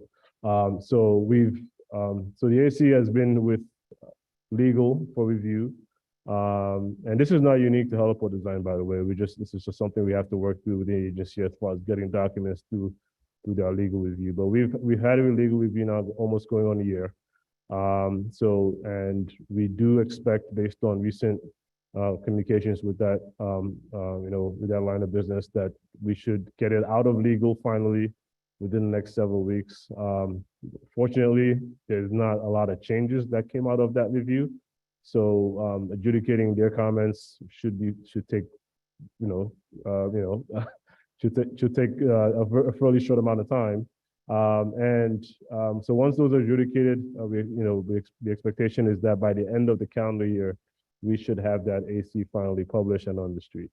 So bear with us. It's just something that's a little bit of somewhat out of our control within the engineering division. We've done our part. We've had it to legal, had them, review it, and hopefully they'll get it back to us fairly soon. All right. So that's where we are. So just to quickly summarize some of the changes, I've already hinted at some of these already. One, like I said, we had separate chapters for GA, transport, and hospital. Those have all been consolidated into one. We had to clarify some guidance, and we had an industry day, which was thanks to everyone that participated in that. That was extremely helpful, and it helped us to clarify a few things. One of which was guidance specific to heliport protection zones. For the uninitiated, those are essentially the requirement within the AC that we need to. The heliport owner needs to protect and enhance the protection essentially of property and people on the ground. And he does this, or he or she does this by way of making sure that surface is, free of any incompatible activity or incompatible objects, right? So we clarified guidance with respect to that, where, when and where it's required, because, I think even though the intent initially was not to be overly bearing, I think the way the language was kind of, phrased within the original AC, I think we're having an unintended effect as far as, where and when it's stipulated, which was not the intent. So we've clarified some of that guidance and relaxed some of those requirements. The other guidance that worth pointing out that we clarified, it has to do with an extended FADO. So essentially, the point here is that extended FADO will all be required where you have a long area of in-ground effects compatible surface available, right? So if you have an out-of-ground effect performance helicopter performing, operating within an out-of-ground effect, performance envelope, you may not require an extended FADO, right? And this would essentially would apply to most rooftop heliports. So that language has been clarified within the advisory circular. We've had separate chapters now included for taxiways, marking and lighting, as I've mentioned. And this is another major one. We did several years ago, we issued an engineering brief for heliport perimeter lighting. It was engineering brief 87. As part of this revision, we've retired that engineering brief. We've incorporated pretty much all of the language from that engineering brief into the advisory circular.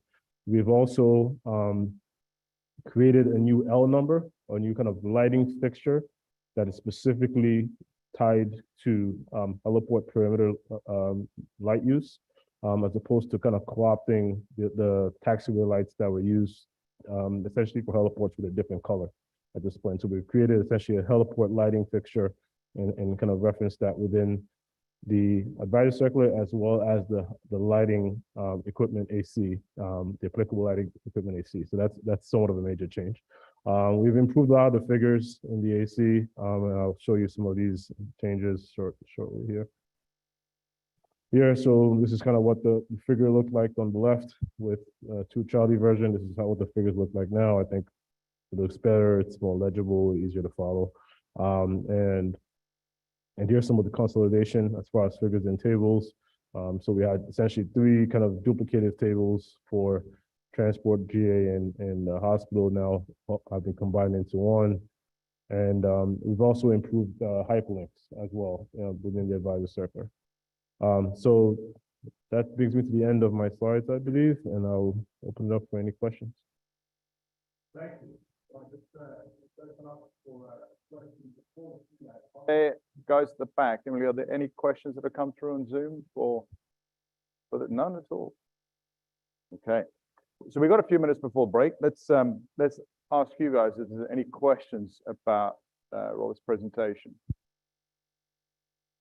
Anything? This is still quite new, right?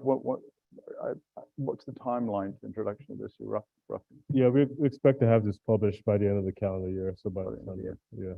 And I know this is an FAA initiative. Is there any collaboration with EASA on this sort of thing? Is there any similarities? Only because I was sitting here looking at this game. This is really useful information.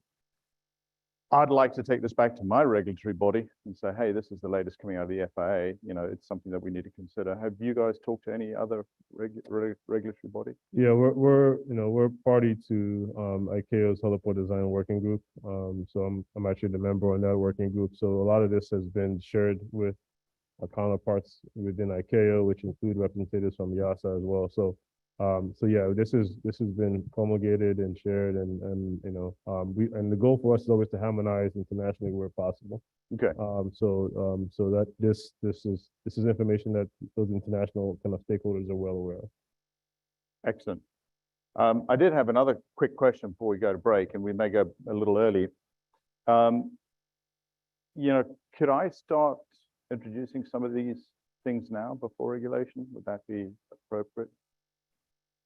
Well, I generally would not, advise that, I always advise that you utilize the most current version of the advisor circuit, which is the 2 Charlie version. I can say though that we don't expect any of this content to change before it's published. So, at your risk and at your discretion, you may want to kind of start to implement some of these, but always our position is the most current version of the advisor circuit. And we do have an online question, but I was going to come back to that only because, we're building heli sites and, they may come to completion at the end of the year. What I don't want to do is get to the end of the year and go, oh, I've got to change it all now. That was my question. Right, we've got somebody online.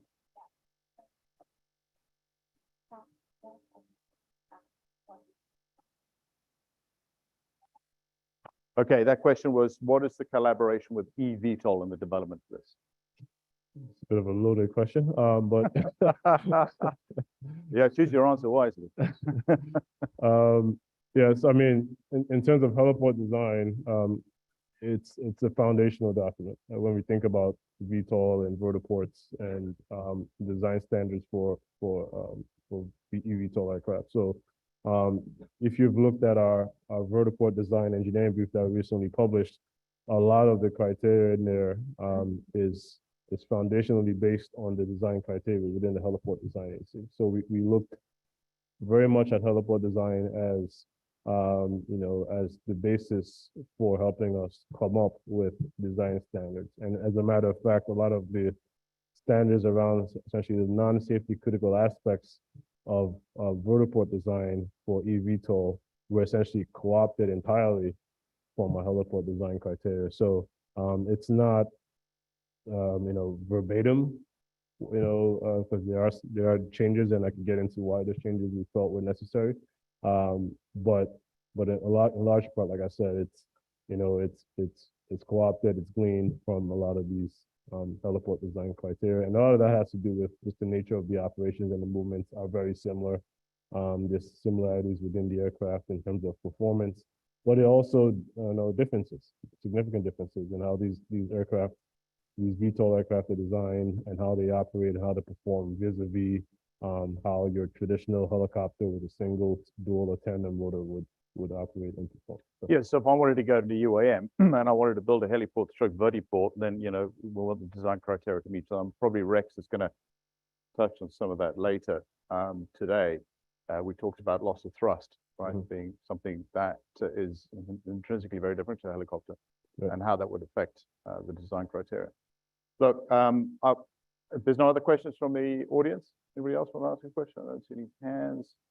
Right, so you're lucky in that I'll let you go to break early, right? So if we go to break early, if we could reconvene. So for those folks online, I apologize if you are jumping on now just to get the session. We're trying to keep as close to the times as we can. What we want to do is to break now and come back at 5:02. So that's literally 25 minutes. For those people online, that's 25 minutes from now. If you want to come back, we've got a fantastic session next on visibility with Cliff Johnson. And so it's going to be really interesting to watch. So give it 25 minutes. Everybody back in at 5:10. It's 9:55. Everybody okay? Thank you very much, Robert. Right, what we're going to do is introduce Chris Young and Cliff Johnson now. And they're going to talk to us about the use of technology to improve visibility. Once these guys are finished, then I think we've got another session after that. And then before we break for lunch, we'll get all the panelists back up here. And then it's your opportunity to engage and have questions. So that's what we're looking forward to this afternoon. In the meantime, I'm going to hand over to you, gentlemen. Thanks. Thank you. All right, thank you, Francois. And we'll bring up the slides. So for those of you that have not met us before, we briefed yesterday, but for those of you that are just coming in now, Cliff Johnson, and I am with the FAA. I am a research engineer and program lead, focusing mainly on rotorcraft. I do a little bit of eVTOL UAS, as well as advanced aerial mobility, urban air mobility, all the different titles that you have. And my colleague, Chris Young. Good morning, Christopher Young, with the Executive Director of the Tour Operators Program of Safety, as well as also being a insurance broker for Pick West Insurance Agency. Okay, and we're going to talk to you today about technology to improve or enhance visibility. One of my roles at the FAA is as the government co-chair for the VAST Technology Working Group, and I just want to recognize a few of the folks that we have here today from that working group. Obviously, we have my colleague Tyler Travis, as well as Mike Hirschberg. He's floating around here somewhere, and Thomas Gogol as well. And that's one of the key areas that we've been working on, but we've been working on this stuff for a long time. When you look at technology to improve visibility and what we're going to talk about today, it's not just in VFR operations. It applies to IFR operations as well. It's also something that you'll hear the term degraded visual environments a lot, or DVE, another term for sort of low visibility operations, as well as night. People don't realize or think about the fact that oftentimes you have very, very little visual cues and things in night operations, right? So we'll talk about visual cues. We will talk about some things with spatial disorientation. We'll go through some vision enhancing technologies, as well as some of the technology use cases that are out there, both for, EVS, SBS, EFVS, HUDs, NVGs, and the like. So why are we looking at this? And why do we care about this problem from a safety perspective? Well, we've talked about it all week. The top 3 fatal accident categories in the US, and I know it parallels around the globe as well, are really focused on loss of control, unintended or inadvertent entry into IMC conditions, as well as low altitude operations. Gordy gave a great presentation yesterday about the wire environment. Really, it's not just wires though, it's any type of low altitude obstacle or hazard, to include things that are coming out today, such as drones or UAS, as well as birds, and other types of things that we have, cables, cranes, whatever, besides just wires in that environment. So something to think about. From the purpose of the United States Helicopter Safety Team, we've undertaken several helicopter safety enhancements that are technology focused and technology driven, specifically to look and attack this problem from many different sides. And I'm going to kind of go through, along with Chris, some of the things that apply on all of these. I want to call out a few of them, which are the ones that we've done on spatial disorientation, helicopter flight data monitoring, which several of you have heard me talk about that in the past as well, both what we're doing for the ASIAS program, as well as just overall research into the technology aspects of that. Vision systems technology, which is another big one, as well as the putting it all together and bringing it to more of the training program through looking at simulator device fidelity and how do we improve that and get that out to the community to try and incorporate as we have these new types of simulators coming online, be it virtual, augmented reality, or anything else. And of course, we're not going to show it, but a lot of folks have already seen the 56 Seconds to Live video on USHST. If not, I encourage you highly to go watch that video, and the link is in the presentation. Just real quick, in the room, those folks from the U.S. Helicopter Safety Team, can you raise your hand? Thank you. All the great work that the volunteers, and it's a collaborative effort, both government and industry. And so we appreciate all that hard work, because a lot of the analysis that took place helped to identify, what really was happening, and then what could we do about it. And so, this information that you see on the screen right now was part of that analysis from looking at accidents from, I think, 2003 to 2019. They identified 130 fatal accidents as a result of spatial disorientation and degraded visual environment. And you can see the average age, the hours and so forth, makes you think that, wait a minute, seems that these people are well experienced, but yet are encountering and having these accidents. And so it's really important to understand just what spatial disorientation is, what is that degraded visual environment that you might enter into, and better yet, what we need to do to recover, or preferably avoid, right? And avoidance is key. Go ahead. What technology can help us in this, right? I want to preface this as we go about this in that, we're talking about technology, and obviously we're advocating for folks to try and embrace the technology, but the best technology never takes the place of a competent, professional, well-trained, well-skilled pilot.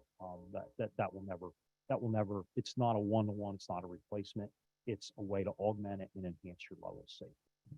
Like we talked about yesterday, with awareness, raising awareness and increasing judgment, so enabling the decisions, because we ask these questions, why do these accidents happen based on the experience and knowledge and the equipment that they were flying. It's like what led to that. And so again, it's very important that decision-making capability, again, to produce those positive outcomes.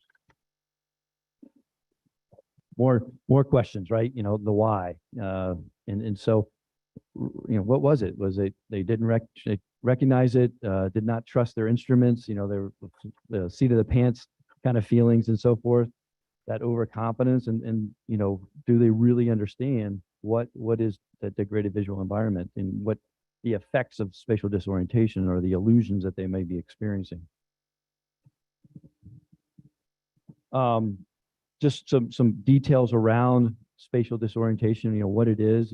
Again, it's that inability for us in the cockpit to interpret what's happening, our position over the ground and what altitude, and because there is no reference. And so we easily can get confused of what's happening, right? We might think that something else is going on than what the reality is. And so some different types that unrecognized, where we don't really see it, and then all of a sudden we're like, oh my God, how did I get here? We're unaware of that false orientation. The recognize where we do see a problem, but again, that feeling, that seat of the pants illusion, that said, wait, this can't be happening to me, even though you are recognizing, and then incapacitating, where you can't react at that point because it's gotten so far into that disorientation that at that point you have no way of recovering. And it varies, right, from something as simple as the leans to something where you really got that full vestibular, disorientation, right, from the sonotogravic illusions and some of the other things as well. There is a range. It's not a one size fits all. Right. That workload incrementally gets harder and harder the more disoriented you get. And so the earlier that you can catch it, clearly the better off you're going to be. So in that same survey that was conducted, some of the results that you can see there, it didn't matter what your experience level was, whether you're a high time or low time pilot, you weren't immune from the effects of encountering it. 85% have received some classroom training. That's great. And we're going to talk about the importance of training as well. 72% have received some hands-on training in the aircraft, which we'll talk about that clearly in the equipment that's available for you. And it didn't matter what type of flying you're doing, what market you were in, whether you're flying a helicopter, air, ambulance, or some type of utility or personal private. It doesn't matter. We were all affected the same way. So again, let's understand here a little bit about what's the aircraft doing, or to understand the degraded visual environment accidents. Let's look at this. Like, what was the aircraft doing? Was it climbing? Was it descending? Was it turning?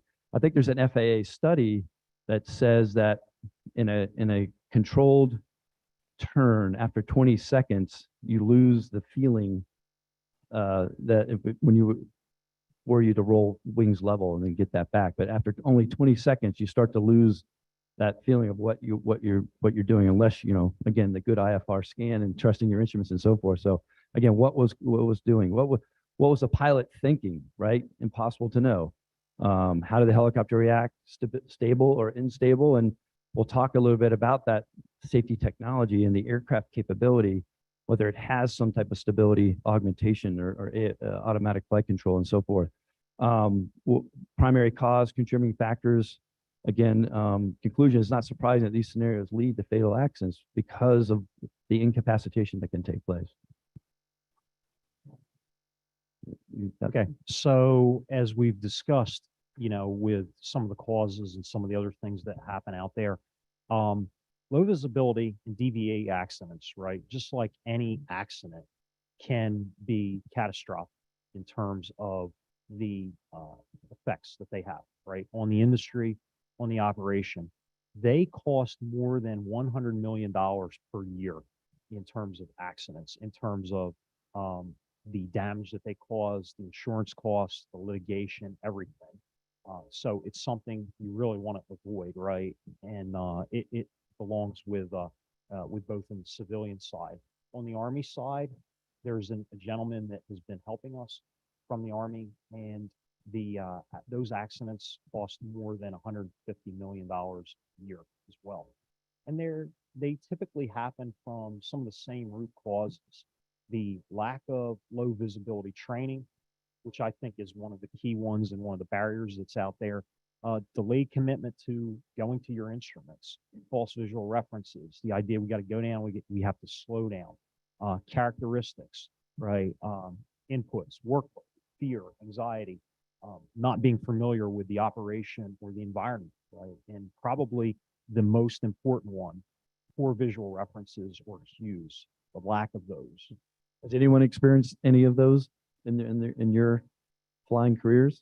Sure. I think most of us would all agree that we've been there. Yeah, it happens, and it can happen unexpectedly as well. You can plan everything right, as we've talked about, and find yourself into like the lieutenant colonel mentioned, got into a fog bank. So it does happen, right? The challenge is how do we prevent it? I will talk briefly if we can. This is an accident flight from a couple of years ago in New York City. You might remember this. This was the AW109 that took off out of, I'm going to say it was out of Wall Street, and unfortunately got into DVA, low visibility conditions.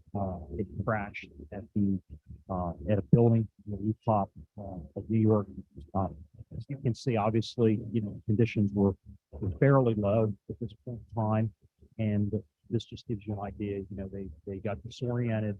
You can see some of the changes there in the aircraft attitude as it's flying around, and it eventually impacted. Okay, we'll go to the next one.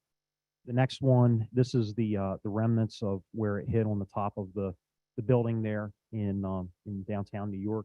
Luckily, no one got hurt out of this, but still a pretty serious accident. The California accident that I think we all are well aware of, with from Island Express with the S-76. This one was, we had several different things going on here, but the key one being the low visibility operations as we transition through. And I remember this one. I was out, as probably a lot of you were, was out at Anaheim for Heli Expo, and it was really foggy that day. The weather was quite low, and the pilot, amongst other things, had spatial disorientation, was operating in these conditions. And the fact that we didn't have a flight recorder on the aircraft or a cockpit voice recorder, that's kind of a minor thing, but I think it goes to the importance of just having the data surrounding these accidents to be able to understand really exactly what went on. There's other examples though. We'll talk a little bit about this one here, and I'll toss it to Chris. The accident in Hawaii, the tour operation from Safari, where they went inadvertent, and the weather closed in on them quickly. This is just another example of the ones that are attributable to this cause. Yeah, I mean, any of these that we're reviewing clearly are preventable, right? Again, the idea of avoidance is crucial, but yet they still happen, and thus the discussion today about the technology that can lend help towards that. And so, in Hawaii, the weather changes pretty rapidly. If you can go to the next one. See if it goes. Yeah.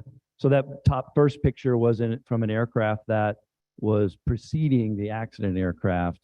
And then that second picture is an aircraft that was following the accident aircraft. So initially the weather was, marginal, but within limits, but it quickly changed.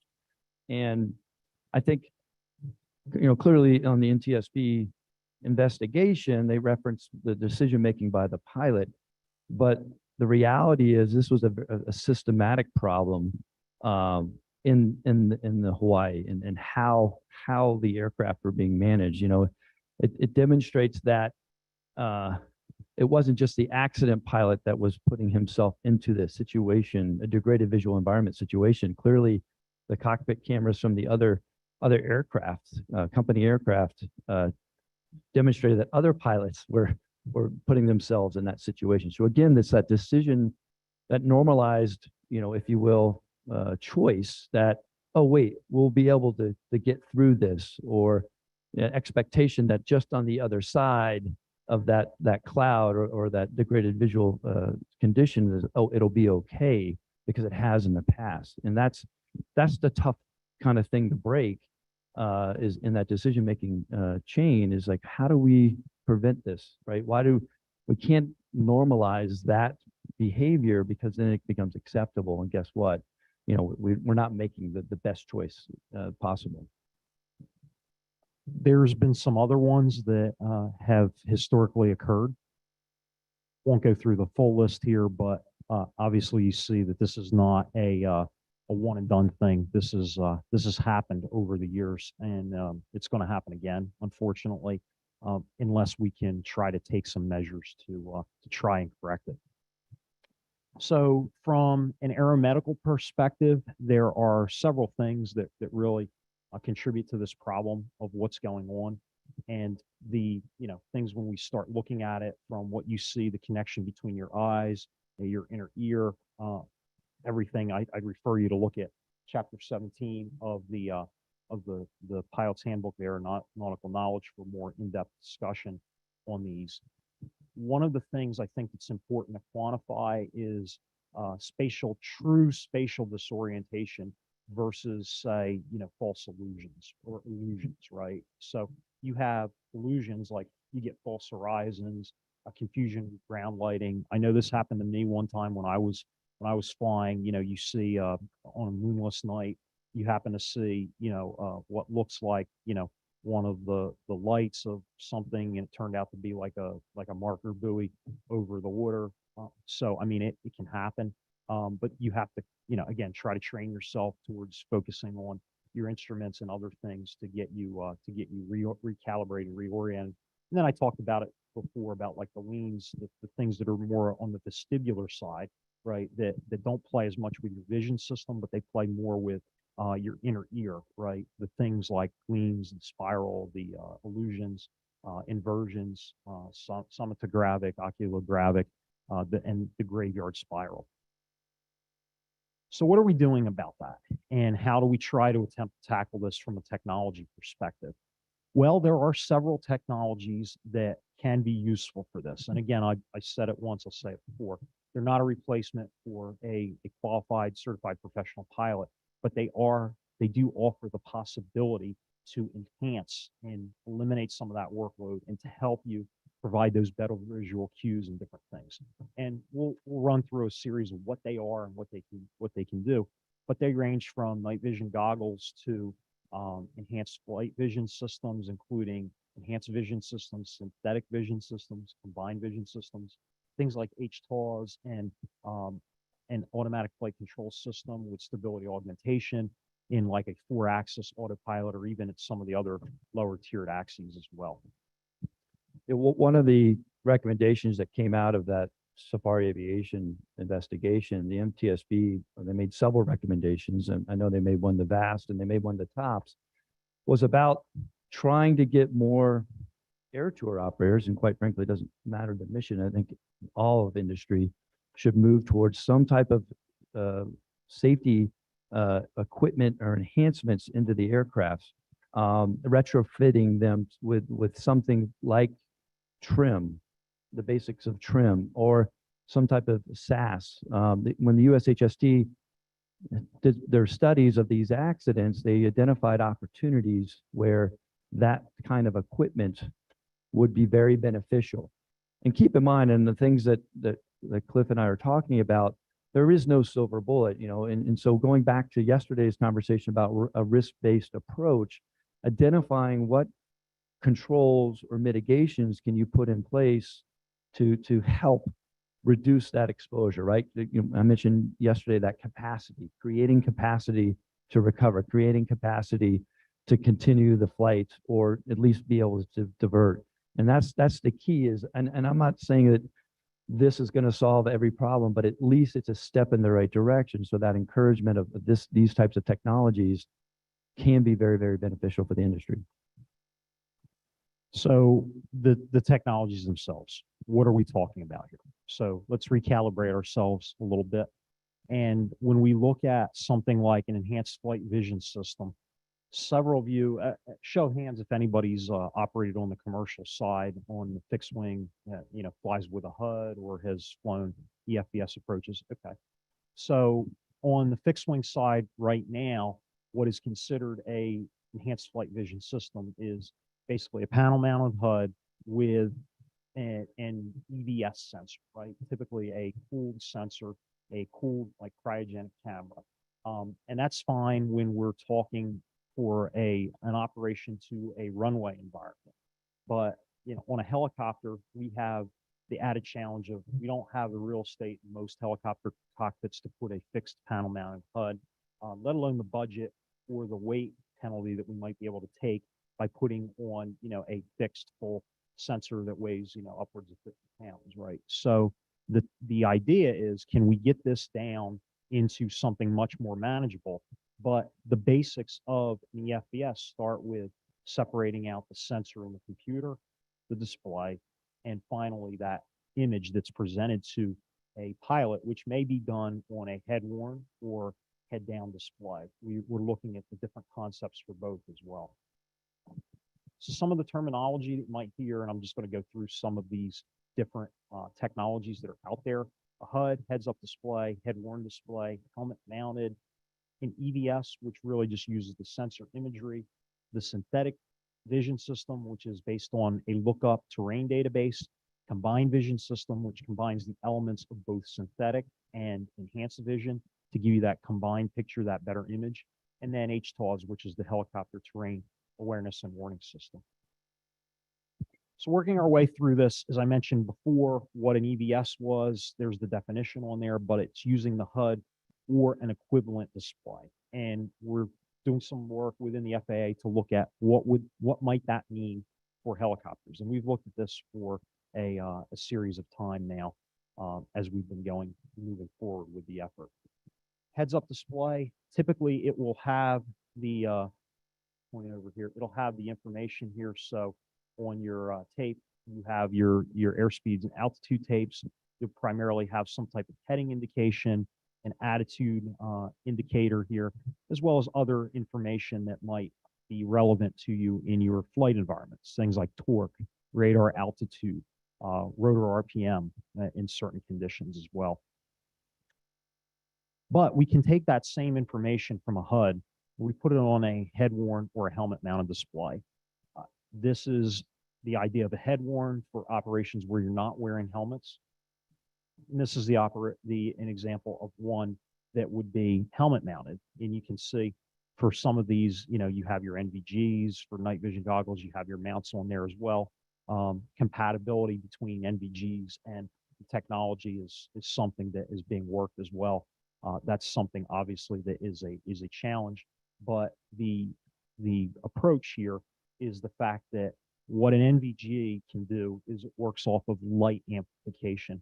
A lot of these sensors work off of either thermal imagery or millimeter wave radar, or even LiDAR is really getting popular now to see what the advantages are. And again, like Gordy mentioned yesterday, there's no silver bullet for this. There's no magic sensor that's going to see everything out there, but they do a lot better and they give you a lot more cues. Which brings me to talking about the sensors. So EVS is, I mentioned, it's an enhanced vision system. It uses an active or passive type of technology depending upon the sensor. And if we're talking about infrared, long wave, short wave, millimeter wave, electro-optical cameras, or things like LiDAR. And all of these sensors have their advantages, their disadvantages. There's not, like I said, and there's a lot of work that has gone on within the military as well as our colleagues, our international colleagues within the community to try and fuse the sensor environment and present that to the pilot in an image that is discernible and makes the best use of the technology to showcase the ground references and all the other visual references and cues that you get from during the flight environment. Synthetic vision systems, this technology uses information from a lookup database. So it's incumbent that the database is kept as current as possible in order to show that we have the most and latest and greatest information. It's not going to necessarily show you all of the real-time obstacles and hazards that may have changed since the database release or the update, but it does a really great job of providing you with some additional visual cues. And this is something that is not just germane to the helicopter community. It's been used by commercial airlines, corporate aviation, general aviation aircraft today. If you've flown a G1000, good possibility you might have flown with an SVS component in the display as well. Here is an example, courtesy of some of our friends at Honeywell, on their latest, the Phase 8 avionics that they have, showing both the PFD over here, and you can see over here on the right, this is the overlay with the synthetic vision turned on. You still have the same information. You still have your torques. You still have your rotor RPM. You still have all of your attitude information. But now, instead of the typical like blue over brown or your split PFD between your EADI and your EHSI, you now have, it's the blue over the real brown of the terrain, simulated terrain. It can show other things like wires, obstacles, and everything. And there are more examples of this. This just happened to be one that we picked.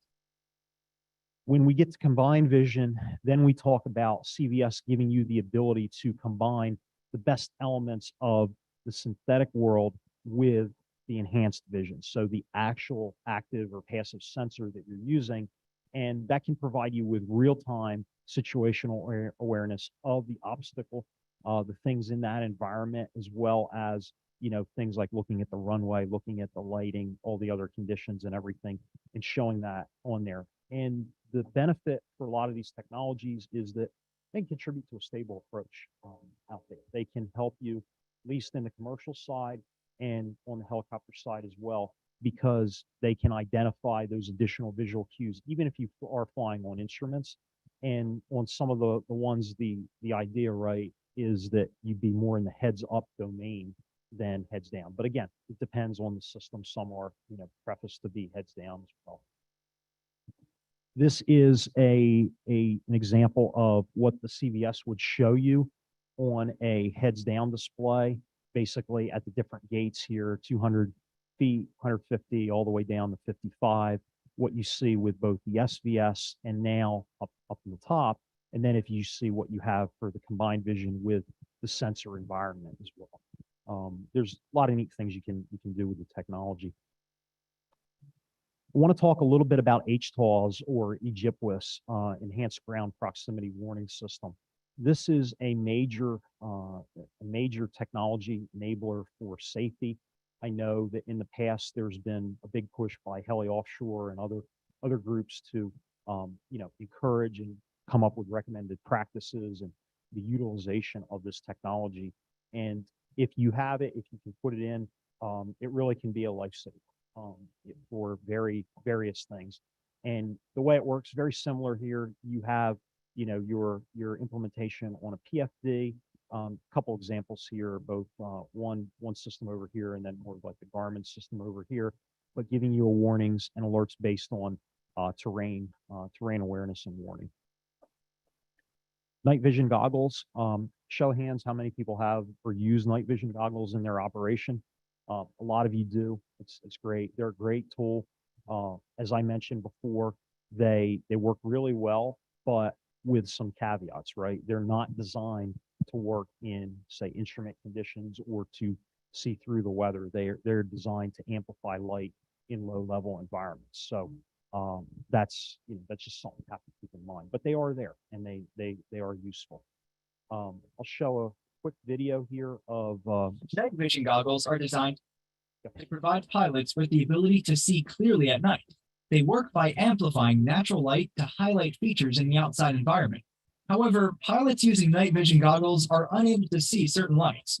The inability to see lights that would be visible with the naked eye, but are invisible when using goggles, has created a major safety issue for helicopter pilots. So FAA researchers are evaluating new technologies that can be used with the goggles to enhance visibility.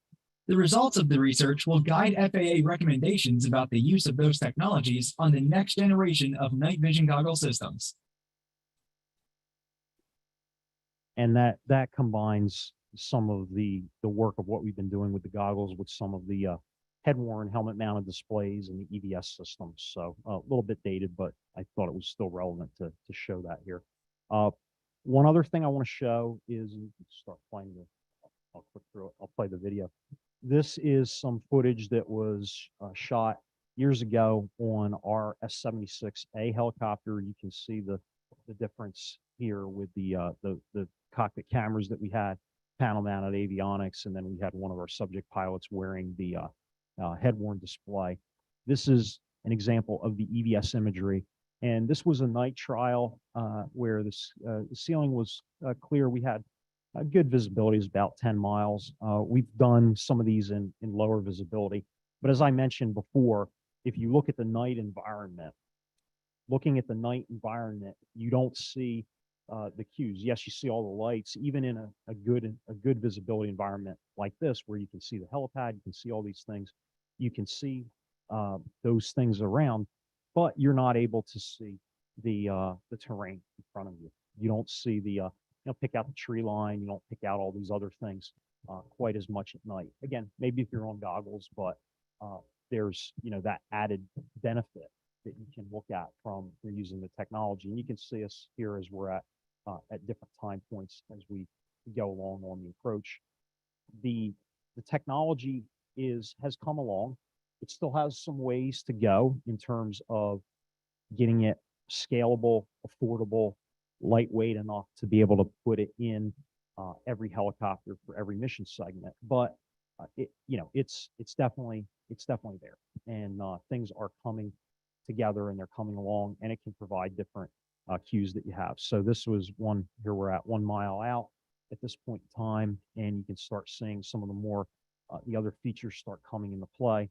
This is our heliport at the FAA at north of the technical center, north of the runway.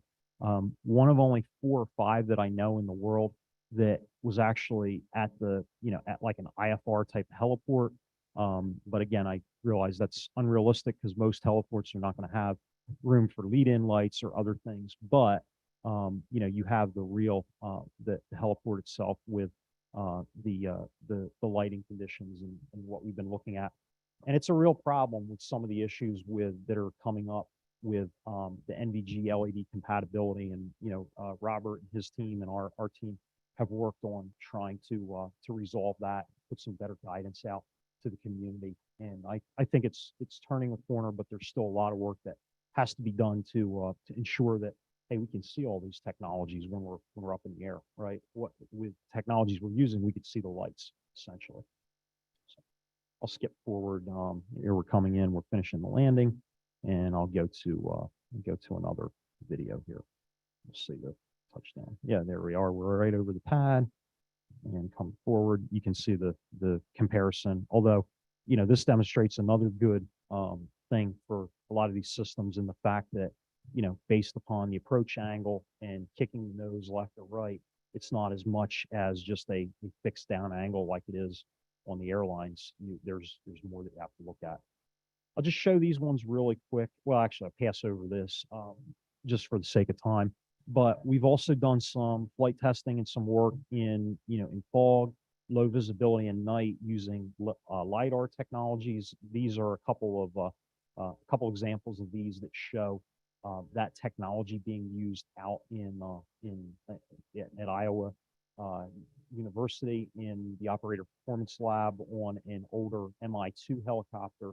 And again, challenge being just size, weight, power, getting these things into the cockpit. But there's a lot you can see with them, but also providing, not too much information.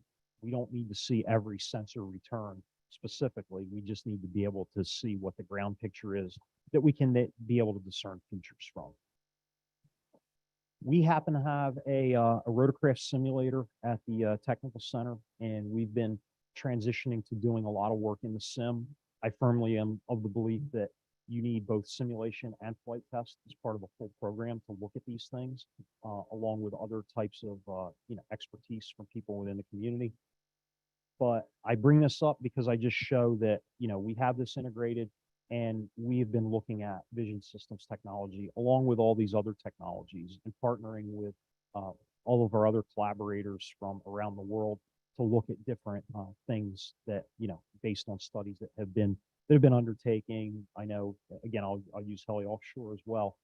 Folks have made really good use of eye tracking data, and eye tracking is starting to get into simulators a lot more.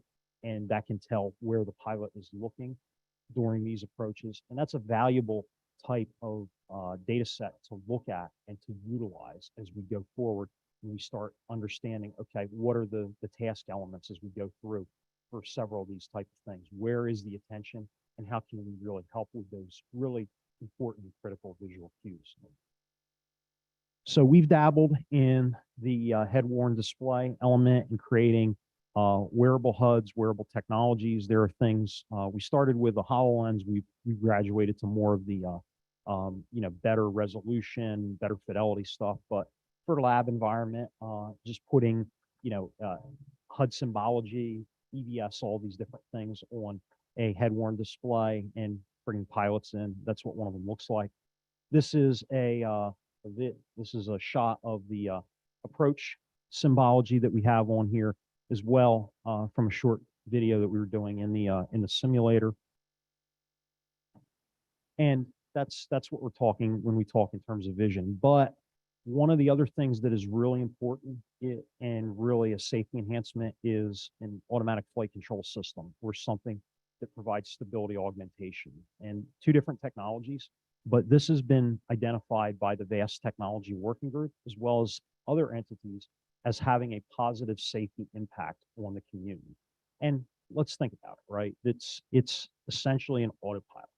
How do we utilize that in its full capacity to take some of the workload off of the pilot? Still being able to fly it manually when you need to fly, but when you're not able to, or because we want to try to reduce that workload during a low visibility operation, which is busy anyway, because you're looking for the visual cues, you're managing your flight path during an instrument approach, you're doing all these things, you're changing configuration.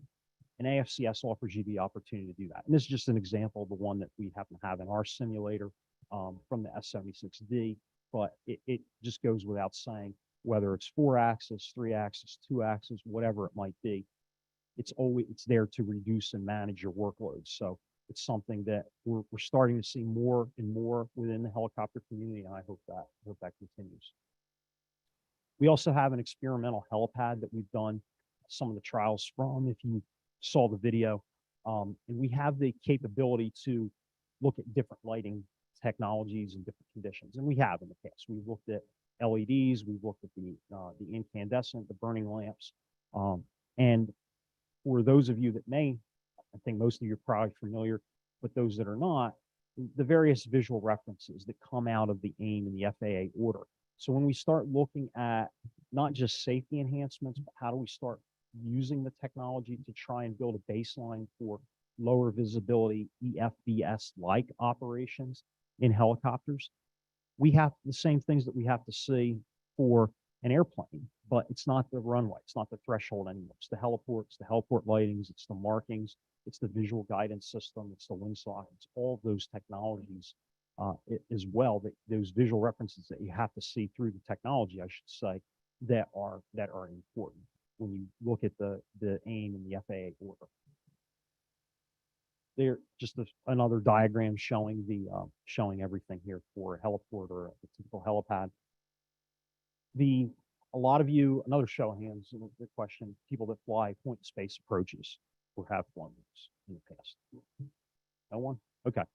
Well, for a lot of folks, if you're in the air ambulance community, at least in the US, I know that's true from some of our international colleagues and friends over in Switzerland and in other parts of the globe, point space procedures are challenging, and they're how we get in and out of hospitals, heliports under IFR as it exists today. So what can we do? We have been looking at taking the point in space and this concept of, okay, now if we can provide with an EVS or CVS or some type of synthetic vision, right? How do we get from where we're at into the heliport? How do we go there? And how do we have the segmented approach that is done using, the EVS or CVS, our augmented vision, if you will, and then transition to the natural vision down the line? How does that better enable us to meet our minimums, fly at minimums, and give us the proper cues that we need to continue? So this has been something that we've been looking at for a while now.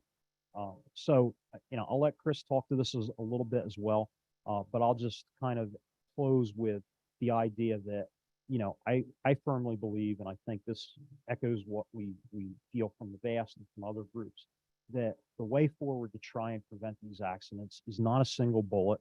It's not a single technology.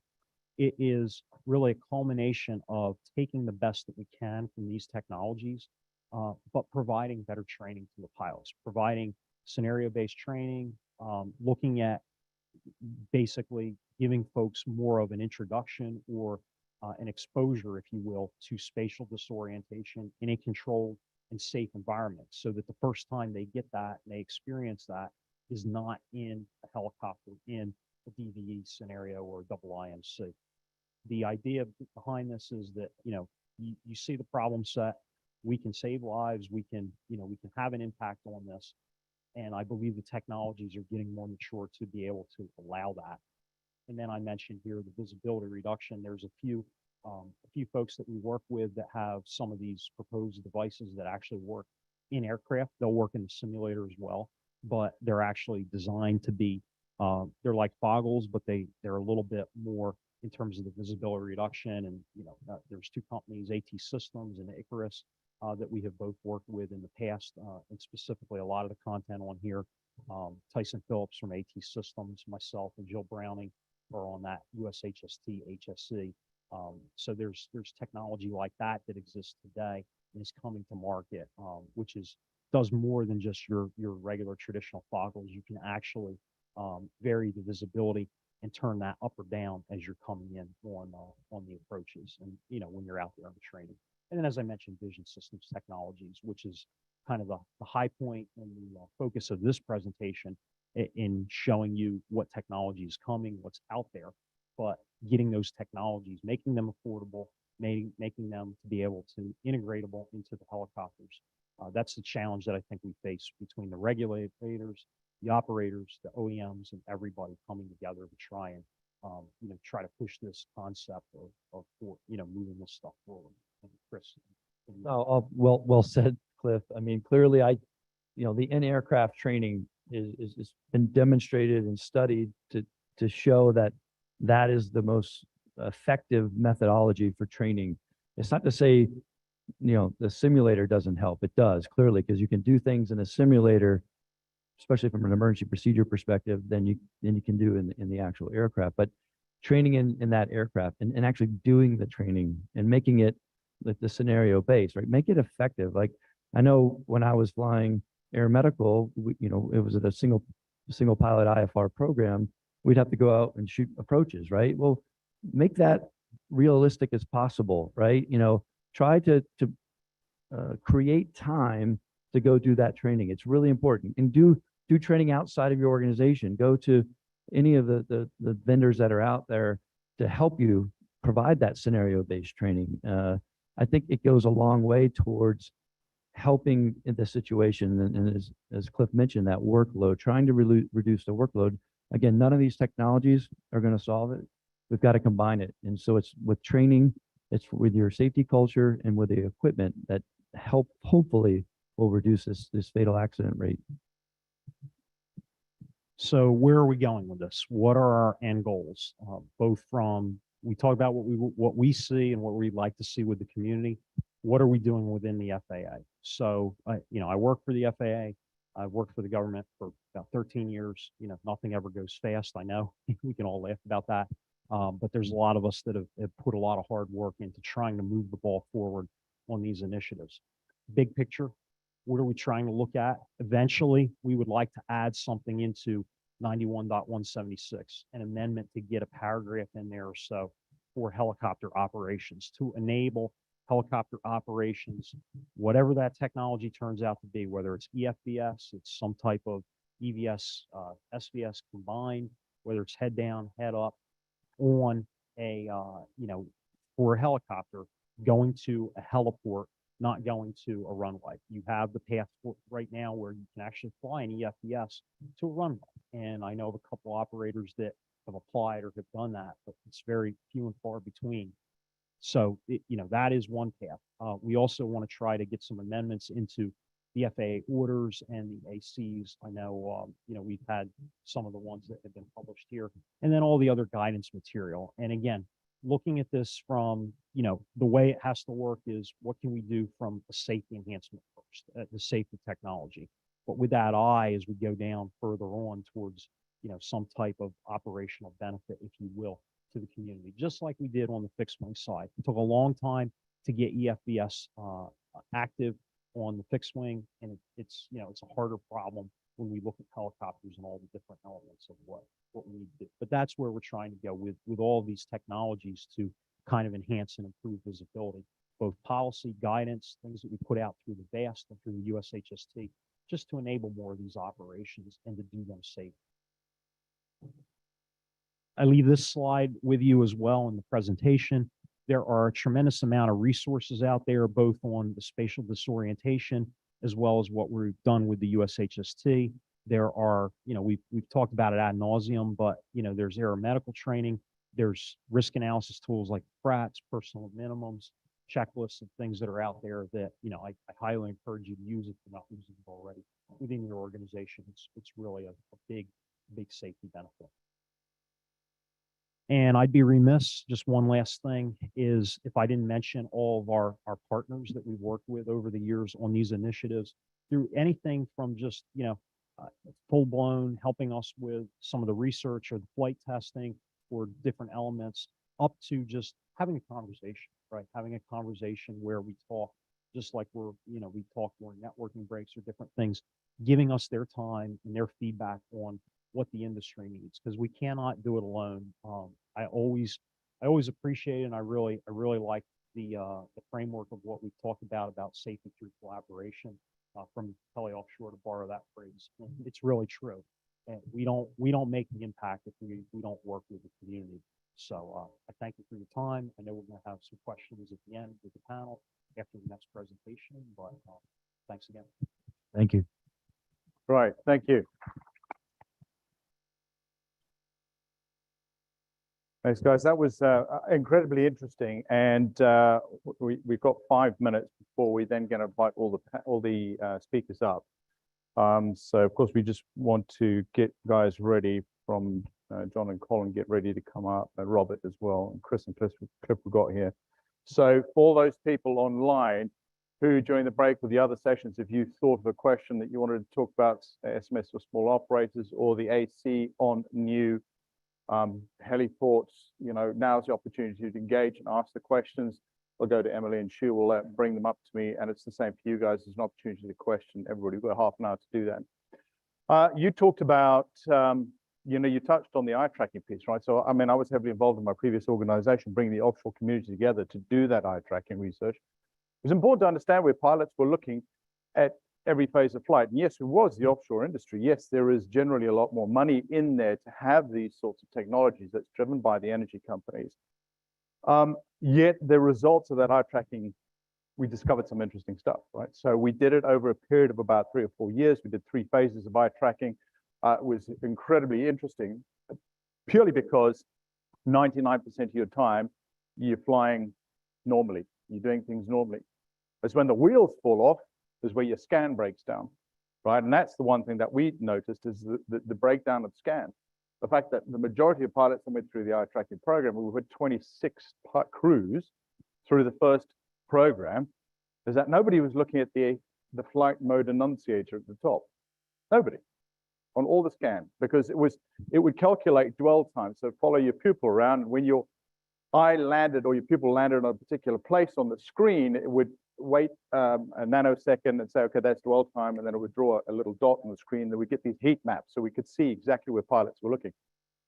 But nobody was looking at the FMA. Now we got all this fancy automation, we got all this fancy synthetic vision, but where guys are looking is where they look every day of their lives, right? They had adjusted the scan. So all of us know, all the pilots in the room, day one flying training, you learn the T-scan, right? The T-shaped scan. We all learn that. That's how we do. We go instruments, we follow the T-shaped scan. Well, our research showed that nobody was following the T-shaped scan. We had actually developed this kite-shaped scan that was looking at the main display.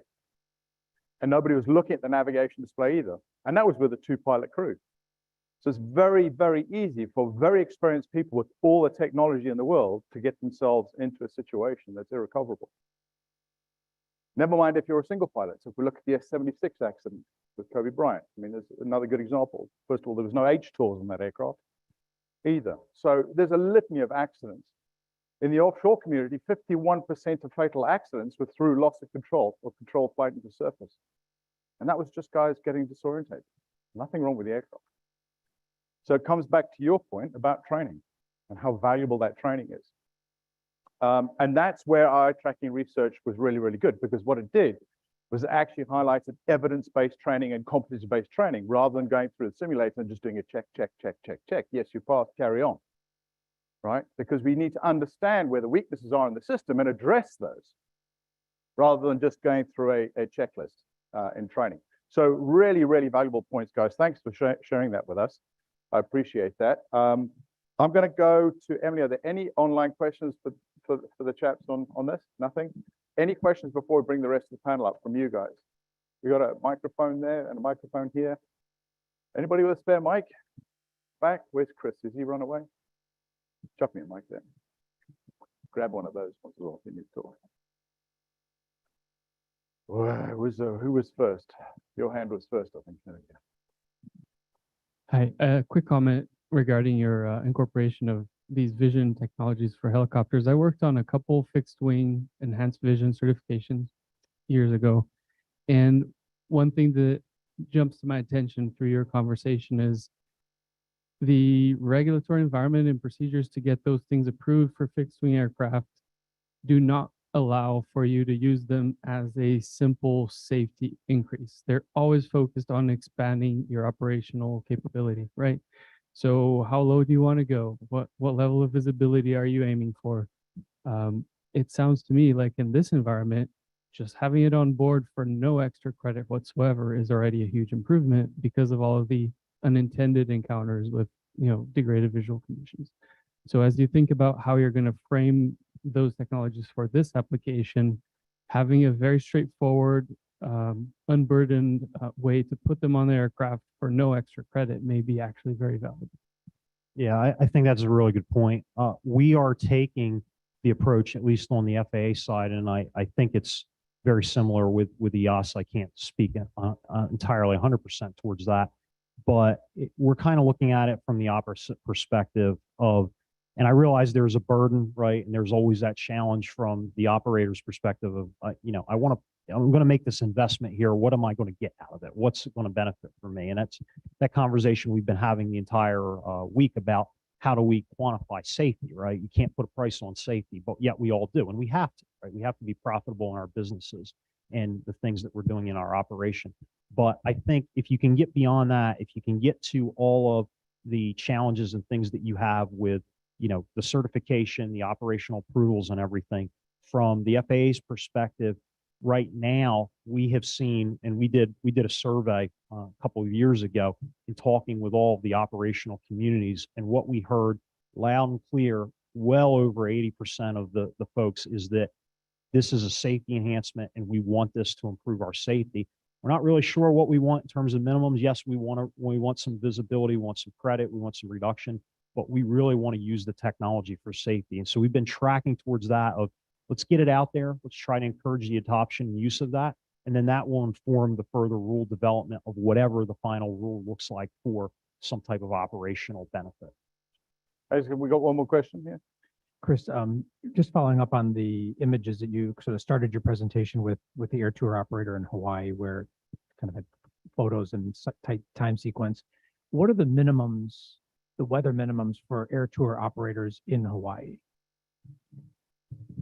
I think it's clear clouds, and depending on the area that they're operating, they may raise their own company standards to enhance that, situation. But I don't know the exact, but I think it's So clear. maybe there's a zero tech solution here, and the 802 and 803 minimums that apply to helicopter air ambulance operations. Some operators have elected to raise those minimums to their credit, actually, to 1,003. Why not? I mean, I suspect that most people I've only flown in Hawaii one time, frankly, but my sense is that people who are in helicopters in Hawaii also have a camera, if not just their phone. So they're looking for photo opportunities. And when the weather was as bad as it was, it just seems like not really conducive to touring or photography. Why not just raise the minimums and not try and find a technology solution to an engineering problem that doesn't need to be engineered? Right. And so it's the compliance piece of it, right? Some have raised the minimums, right? And so again, it's driving that cultural perspective of compliance and clearly avoiding it to begin with, or clearly making a decision well in advance. We talked about the en route decision point or en route decision triggers yesterday about, hey, if I get to this point, I'm stopped, or some of the solutions or recommendations in not just Hawaii, but Alaska was the FAA weather camera system, right? There was no camera at that location of the accident, and now there's 2 in the area, but still not enough. Another great idea was, well, let's have designated landing spots along our pathways in the area so that we can divert to. And the assumption was that in that accident, the pilot had done that because he had talked about it. He had trained he was the chief pilot. He had trained his pilots to do that, is to find a spot. And that was the assumption at the time, that he had landed somewhere. But the key is that combination, right? Yes, I agree. Just raise the standards, but unfortunately that's not enough. We see in accidents all the time that we weren't in compliance and thus resulted in that accident. And so we need several tools to really facilitate the goal. Some of this stuff is driven out of, some of the stuff's driven out of necessity, right? So, for example, in the medical community, trying to get into a particular place and therefore having these sort of technologies, equipment, and training is going to save lives because they can actually get there. Right. It's a combination of things. So there's, no silver bullet. That's very evident. But it seems as though in an environment where there are mountains, high humidity, so rising terrain and rapidly changing weather patterns, the first buffer ought to be to raise the minimums to 1,505. And my experience of flying Hawaii is that the helicopter crews are always talking to one another, so that there's this constant, almost CB radio position reporting for separation. But that happened in that accident flight. The pilot had called out his position. The accident pilot had called out his position, and that one picture I showed of the other company coming behind heard the pilot call. It's called upper mic, where the microwave antenna there on Kauai. He called that his position. The pilot that was trailing assumed that it was okay where that pilot was, and he continued on, even though the visual that you saw, he finally got to a point. He's like, I can't. I've got to. He had to turn back and divert. But they do talk to one another. They do hear the checkpoints that they're flying along. But I mean, again, all these different things that we need to be doing, yet it's still happening. Thank you. That's a really interesting topic. I'm sure we've got more. Can I ask Robert, Colin, and John to come up onto the stage? You guys take a seat. We'll open up to all the speakers. Is Robert here? sorry, you have a question? Yeah, there? not a question, just a statement. The gentleman talked about equipment for, safety benefits and such. No spoiler alert, but please come back for the 4 o'clock safety concepts discussion, and they'll be talking about some of that stuff. Thank you. That's a good reminder. Thank you very much. Yeah, we're gonna have that interesting conversation on that later. Are we missing Robert? He's got a.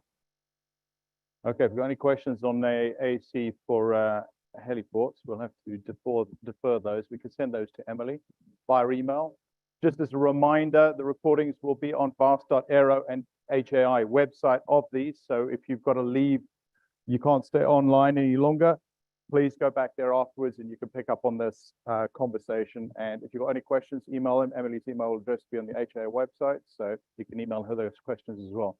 Hopefully we can get those to you. So are there any questions come through on Zoom, Emily? Nothing? All right. Okay, so we've got our speakers for this morning, -1, obviously. Let's go straight back into where we just left off with the technologies around vision. I know we've got, were there any more questions from the audience before I ask a question? Stony's silence. All right.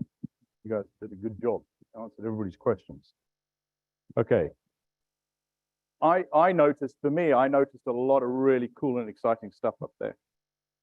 And one of the projects I was heavily involved with in my previous organization was enhanced H tours, right? So that was giving earlier notification to the pilots up to 30 seconds just by tweaking the software, i.e. changing the algorithms in the software. That was a 5-year project to get a software update onto the 139. Never mind the 92, which we were driving as well. Never mind the 175, we were working closely with all the OEMs. But that was hard work, and that was just a software upgrade, right? But it all costs money. At the end of the day, that's what it comes down to. It comes down to money. From all the technologies I've seen there, do you think there's a low-cost solution to any of that stuff? I mean, I know technology is moving quickly. We now got FDM that's very affordable, which used to be really expensive. But do you seeing any, out of all the stuff that you're looking at, do you see something that is stand out as quite affordable? I think the SVS, right, is if you have a helicopter that has the avionics suite, it's already been integrated in, that we've seen the synthetic vision, right, through the Garmin technology or some of the other things. That's something that is kind of readily available. It's not super, expensive. We've talked about NVGs and some of these other technologies. A lot of folks have NVGs on there as well. The in-aircraft training, I will mention that for the spatial disorientation. The systems that are coming out now, they are not very expensive at all. They're more expensive than Foggles. I mean, you're not going to buy it for like $50 or so or something that on Amazon. But those things, I fully believe, will give you better training in the aircraft. And the EVS, the head-worn display, some of those other things, yes, they're a little bit more of a higher price point. They may not make sense for every single operation, but some of those other technologies that are there and kind of that are going more into the low-cost domain, I think that's something to be said for that. And if you can afford some of the autopilot upgrades, those would be another good one. So I would say SVS, the AFCS to a certain extent, and the in-aircraft type of training. I think those are all coming down. They're all getting more affordable and better at the entry-level price points.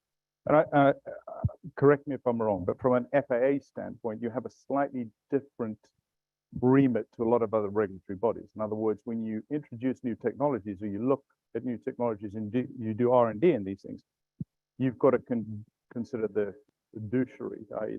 the financial impact to the industry and whether it's worth it, right? You kind of do that risk. We do to a certain extent.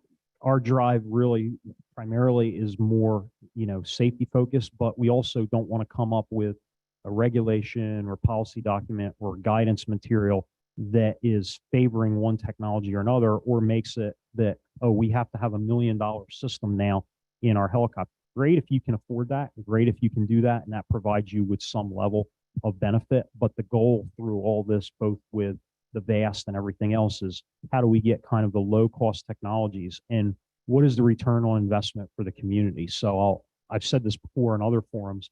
It's really about what does the community want, right? What are your operational requirements? We talked about, you guys talked about it earlier about what's biting you today, right? From the behind, right? What really can you not do today, or what are the safety issues that you're having? And then from there, let the operation drive the technology. And that gets back to, what we've always talked about before about how we get this back to the people that are using this every single day. And we don't come up with some rule that nobody is ever going to use. That would be a disservice to the whole community. Can I maybe I'd be interested to pick up on after what you were saying there. So one of the things we've seen after the first year of COVID in 2020, we did a bit of a push in the GA community where obviously simulators, simple simulators like we see with the virtual reality stuff, are obviously much more accessible to pilots. And we said to an awful lot of GA pilots, particularly because in some countries flying didn't open up till kind of August, September, and the weather was getting bad. And we did a big push to say, look, go, and even I know some of the AOPA, the Pilots Association, and others did sort of things with local clubs and things where pilots went into simulators. So the first time they experienced a DVE situation or IMC was in the simulator. And it's interesting now, we went to Aero in Friedrichshafen, we had people coming to EASA's booth and saying, oh, that thing that, I went and did a flight and that's completely changed my own decision-making. And there's 3 or 4 flights this year I probably would have taken and I haven't because it scared the crap out of me because I went in a simulator and did it and crashed within, 56 seconds to live type stuff. And now it changed the decision-making, or people who got into it. And actually we had a few pilots who then paid for their own kind of, started getting into the EASA basic instrument rating and these kinds of things and felt more comfortable, in those kinds of situations. And actually it's increased the number of people now getting instrument ratings in Europe because, as you say, the low cost kind of side of making that accessible. And the more we can make low cost simulators accessible to the rotorcraft community, I think that for me is a huge. Absolutely. Absolutely. I think that's actually a nice segue, which I was going to come to on training in a second. I'm just going to go back to the audience. Any questions? Go ahead, Tom. There, it's green. One question, one statement. Being with the FAA earlier, I was in a lot of rulemaking, and you are exactly correct. The FAA is required to do a cost versus benefit analysis on all rules, but there is no requirement that the benefit has to outweigh the cost. In fact, many requirements that the FAA had to put in were mandated by Congress, and no cost benefit analysis was done, but the FAA had to due to congressional, orders. That's one. That's just a statement. And 2, Cliff, on these NVGs and all these enhancements you're talking about, could any of them come under the NORC requirement, which of course would lower the certification requirements and thusly lower the cost of implementing those safety? There's been some discussion of that, Tom. I think that might be a viable path for some of these technologies, and certainly a path that I would favor. What it really comes down to is it really depends on the technology and its intended use. And okay, what are we talking about? If we're just going to try to enhance safety and we're not going to use it for any type of operational benefit, looking at minimums or different things, then I think that's more of an attainable thing a bar that we can hit versus, the alternative. And if you don't know, NORC is non-required safety enhancement systems or something like that, which if they're not required, they don't have to meet the certification standards of a STC and such like that. So they're much less expensive to implement in your aircraft. And in fact, interestingly, I added from an EASA perspective, so we also have a similar process. So if any of you remember when I talked about the safety review and the safety data, the first slide at the beginning, I had this 5-step safety risk management process that we follow. And the first part of that, we do the safety issue assessment that says, here's the problem, what could the solutions be? And then the next step is something called the best intervention strategy, which is the same kind of thing where we look at, well, this could solve the problem, but it's going to bankrupt everybody. And it's too costly, and it tries to balance. The difficult thing is getting, as my European colleagues will know, the difficulty is sometimes getting the data that makes that a fair, good decision. For the next step of, okay, does this turn into a rule or does it turn into something else? Yeah. So we have a similar process in the process. Okay. Thanks, Tom. I'm going to come. Yeah, question over there for Vicky, if you can. Thanks, Tom. Emily, no question. Thank you. Oh, okay. So on the topic of this new technology and the costs, my question is, what are you all doing as authorities and industry to actually get the end payer of these products to understand their involvement? So for example, you want to put this equipment into your aircraft, it costs a lot of money. Why are you doing it? You're doing it to win a contract with some large company that's going to pay you to do something. So how are you getting them to understand the value of safety versus the cheapest hourly rate? Because that's one of the things that we're facing at home, and we've done some intergovernmental agency work with some operators, but we talk about safety in SMS. So are you actually targeting the people who are giving you contracts? Yeah, and I'll just jump in quickly. There's a good example of where the regulator meets industry halfway. That's under the UK CAA when they try to get ADS-B out across to general aviation. There's a lot of general aviation were flying into Heathrow airspace, right? Unbeknown because their navigation wasn't that great, or they didn't have glass cockpits or whatever it was. And so they worked with and they sponsored the ADS-B, I think it was, I can't remember the name of the company now, where they would pay 50% of the bill for the ADS-B, which was, the launch receiver that going there. So they could track the aircraft as well as them knowing what their position is on their iPad in the cockpit. So that's a good example of where you get the two meeting, where the regulator accepts some responsibility and puts their money behind it effectively. My reply was going to be kind of links quite nicely to the panel we'll have at the end of the day on the safety rating. We've been involved in the discussions about that together through Heli Offshore and others before. Yeah. And that's one of the key things, is trying to balance, how do you say, almost using marketing, shall I say, almost principles to try and say, are you happy to if you're signing a contract, are you proudly going to show you've got a 2-star, you're buying a 2-star helicopter, for example, in terms of level of technology and things that you've got in it. It's like, I had a Chinese restaurant near me in London who proudly had a 2 out of 5-star health safety rating from the local council. Like, that was a kind of badge of honor. And that was what, and we'll talk a bit more about that later on. I think we answer that in a bit more detail. Yeah, that's a good. So again, we'll talk about that later, because that does speak a little bit to that. But Francois, hold on. Yeah, go ahead. No, I was just gonna say it's a great question, and I think it's something that we struggle with continuously. I think we've talked about it during the other panels today, and how do we put a price on safety, and how do we show the benefits to the community? And what we've done on some of the vision systems technologies efforts that we've done some webinars with both the Vertical Flight Society as well as with HAI. We've had these surveys that have gone out. We've talked to the community. We've tried to assess what is it that you would want from this technology. And then we've tried to take advantage of some demonstration programs and some things that we've been doing with certain operators, whether it's in the US or in Switzerland or others, to try and that are really, okay, we really need this for our operation, and get them to actually explain, okay, here's what we're using it for, and here's how we're enhancing our safety by using this technology. And then, they go out and train a trainer, if you will, right? They go out and spread that message and evangelize it to the rest of the community. And I think that's a good strategy, because it's great if Cliff is up here from the FAA and he's talking about it, right? But you really want to hear from the operator community and the people that are using it, because they have the best insight. They're flying in the system every day. I'm not. Just to continue that point in Vicky's question, on the air tour side, we presented these options, if you will, and it comes down to the community or the operator choosing what they feel is most efficient, effective, and helpful.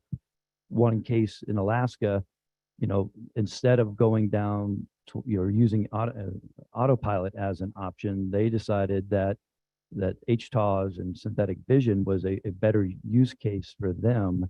And that's what they've installed on their aircraft. And so, again, something is better than nothing, but the affordability clearly is a piece to that. But the use case, I think, I can see it in the air medical side or even public safety, where a lot of these tools would be quite helpful for the missions that they perform. And so again, it's that use case, that the cost benefit analysis for them and their organization. Absolutely. And I think as a result, the advent of PIMS, right? So Maybe if I just add one last thing to that, is I think one of the key parts is taking a step further to the operational, not just going to the operational community, but to the customer community. So I remember for example, after there was a famous case in the UK with a footballer that was killed in a flight being transferred between two football clubs, and the agent was using an aircraft that wasn't an official aircraft operator, and it was all a bit kind of dodgy. And the UKCA did a great job going out to all of the kinds of organizations that influenced kind of high net worth individuals. So they went to the Footballers Union, they went and all of the agents at the Footballers Union. They went to kind of Actors Guild and all of these kinds of places, and went that step further to say, when you're buying this service, you need to know. And they almost did like how to be an intelligent customer code. And actually we're rolling that out now across other countries across Europe to say, if you're particularly passenger transport is, you pay extra money because this is what you get, and you assure the safety of your high net worth individual in the country.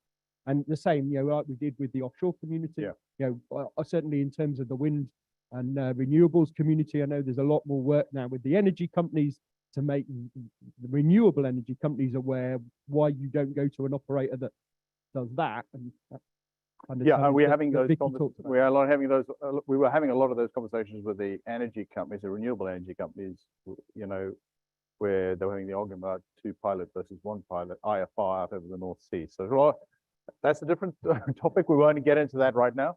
Let's change tack. We've got a couple more minutes to go. Let's change tack back to SMS, to small operators. Colin, as an OEM, you probably speak to a lot of people. You probably have some customers of yours who are going to start with your equipment.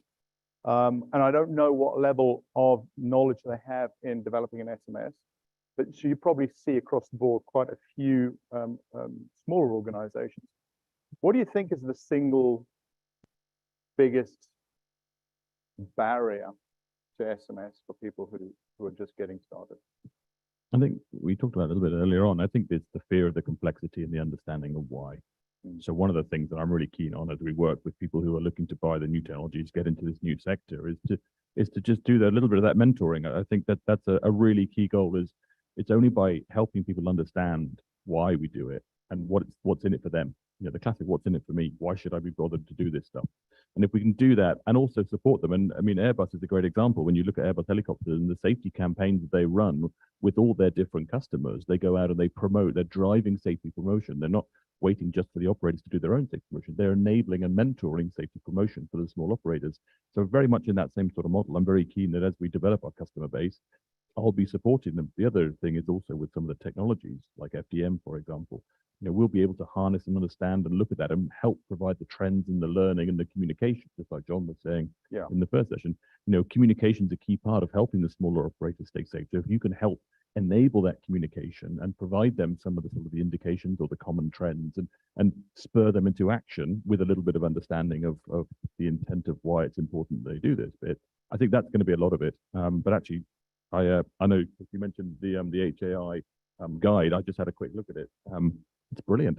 I swear to God, no one had made me aware of it before. And I've just looked through it. And in terms of being able to take something and take a heavy, very regulatory language thing and convert it into something that's 4 easy tiers for a small operator to start and work their way up the tiers slowly as they grow as a business, it's phenomenal. I think it's an awesome piece of work.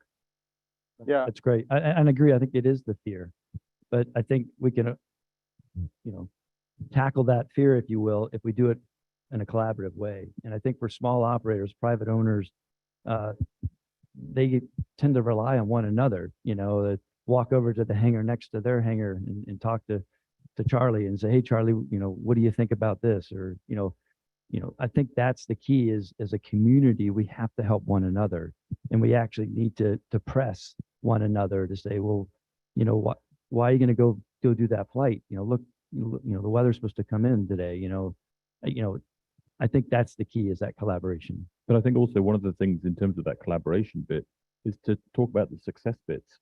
So when was the last time that someone, Joe went over to see Jim in the next door hangar and said, hey, Jim, I'm not so sure about the weather today, or I'm flying to this base. Have you got oh Christ, before you do that, do this, or no, I wouldn't go there today, and actually celebrate that, sometimes it's catching us doing it right.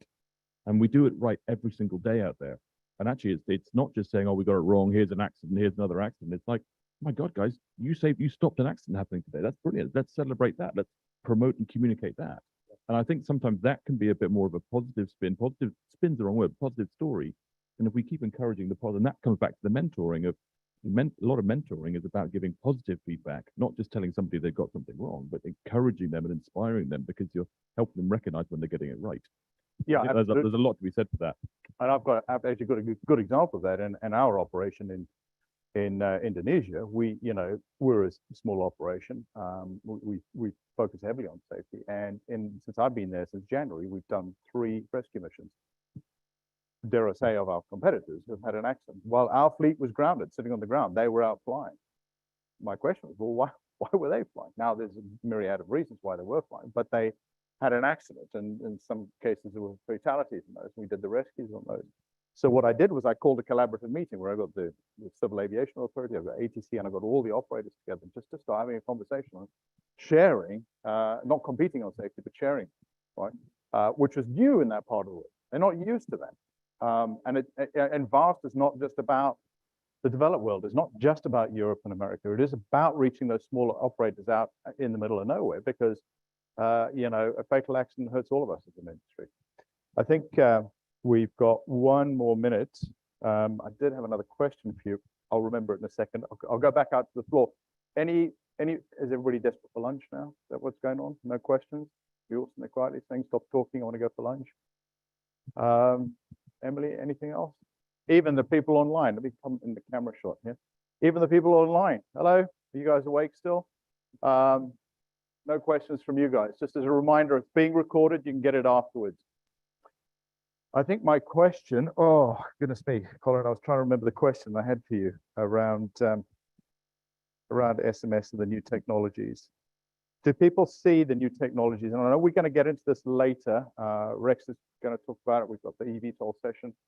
And you're going to talk about new technologies and how is it really different from traditional aviation, for a better word, in terms of SMS. I mean, my philosophy is no, it shouldn't be, but what's your take on that? So if you take SMS as the methodology for managing safety, yeah, the new technologies don't change. New technologies in eVTOL, for example, don't change the methodology of identifying your hazards, managing the risks, assessing them, monitoring them, asking yourself what if, reviewing yourself, giving yourself that confidence.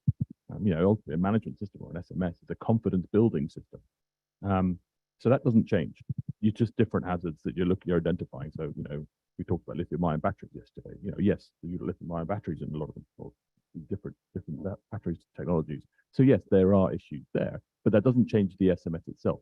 But one of the things I think that is interesting is looking at how we can leverage technologies to help our SMS, for example. Yeah. So one of the things we've got FDM, so we're going to be fitting FDM to our aircraft. Now that's going to generate a huge amount of data from a relatively small aircraft, but lots of them. So how do we leverage that to feed our SMS? And one of the things that we're looking at is how do you manage big data? How do you manage big data, but also visualize your risk? So we're looking at things like bow tie methodologies and stuff, so that we can condense all that massive data to help us spot where are the bits we actually need to go and take action, where are the bits we need to communicate to the operators to say, got a problem. We think you've got a problem here. And by the way, we think 3 or 4 of you as operators have got a problem in this specific, whatever it might be, whatever trigger, whatever parameter it is we're measuring, it might be in a particular location. Yeah. Or it might be a global issue. And that's the other bit is, if you don't look at the data you've got across everywhere, then you'll never spot what the global trends might be. And that's back to, the likes of Heli Offshore and the data analysis that everyone's doing. Yeah. But trying to do it in a way that helps the operators directly, but speed up that loop. At the moment, the loop to help the operators understand, by the time you go through the regulator looking at data, it takes a year to come to the review. It takes, it's long, very slow loop stuff. Whereas actually, when you look at FDM, it allows you to react much quicker. So how do you link FDM into your management system? I think would be a, And that's the key, because you need to do that in a way that you can mine the data, as you're saying, for insights.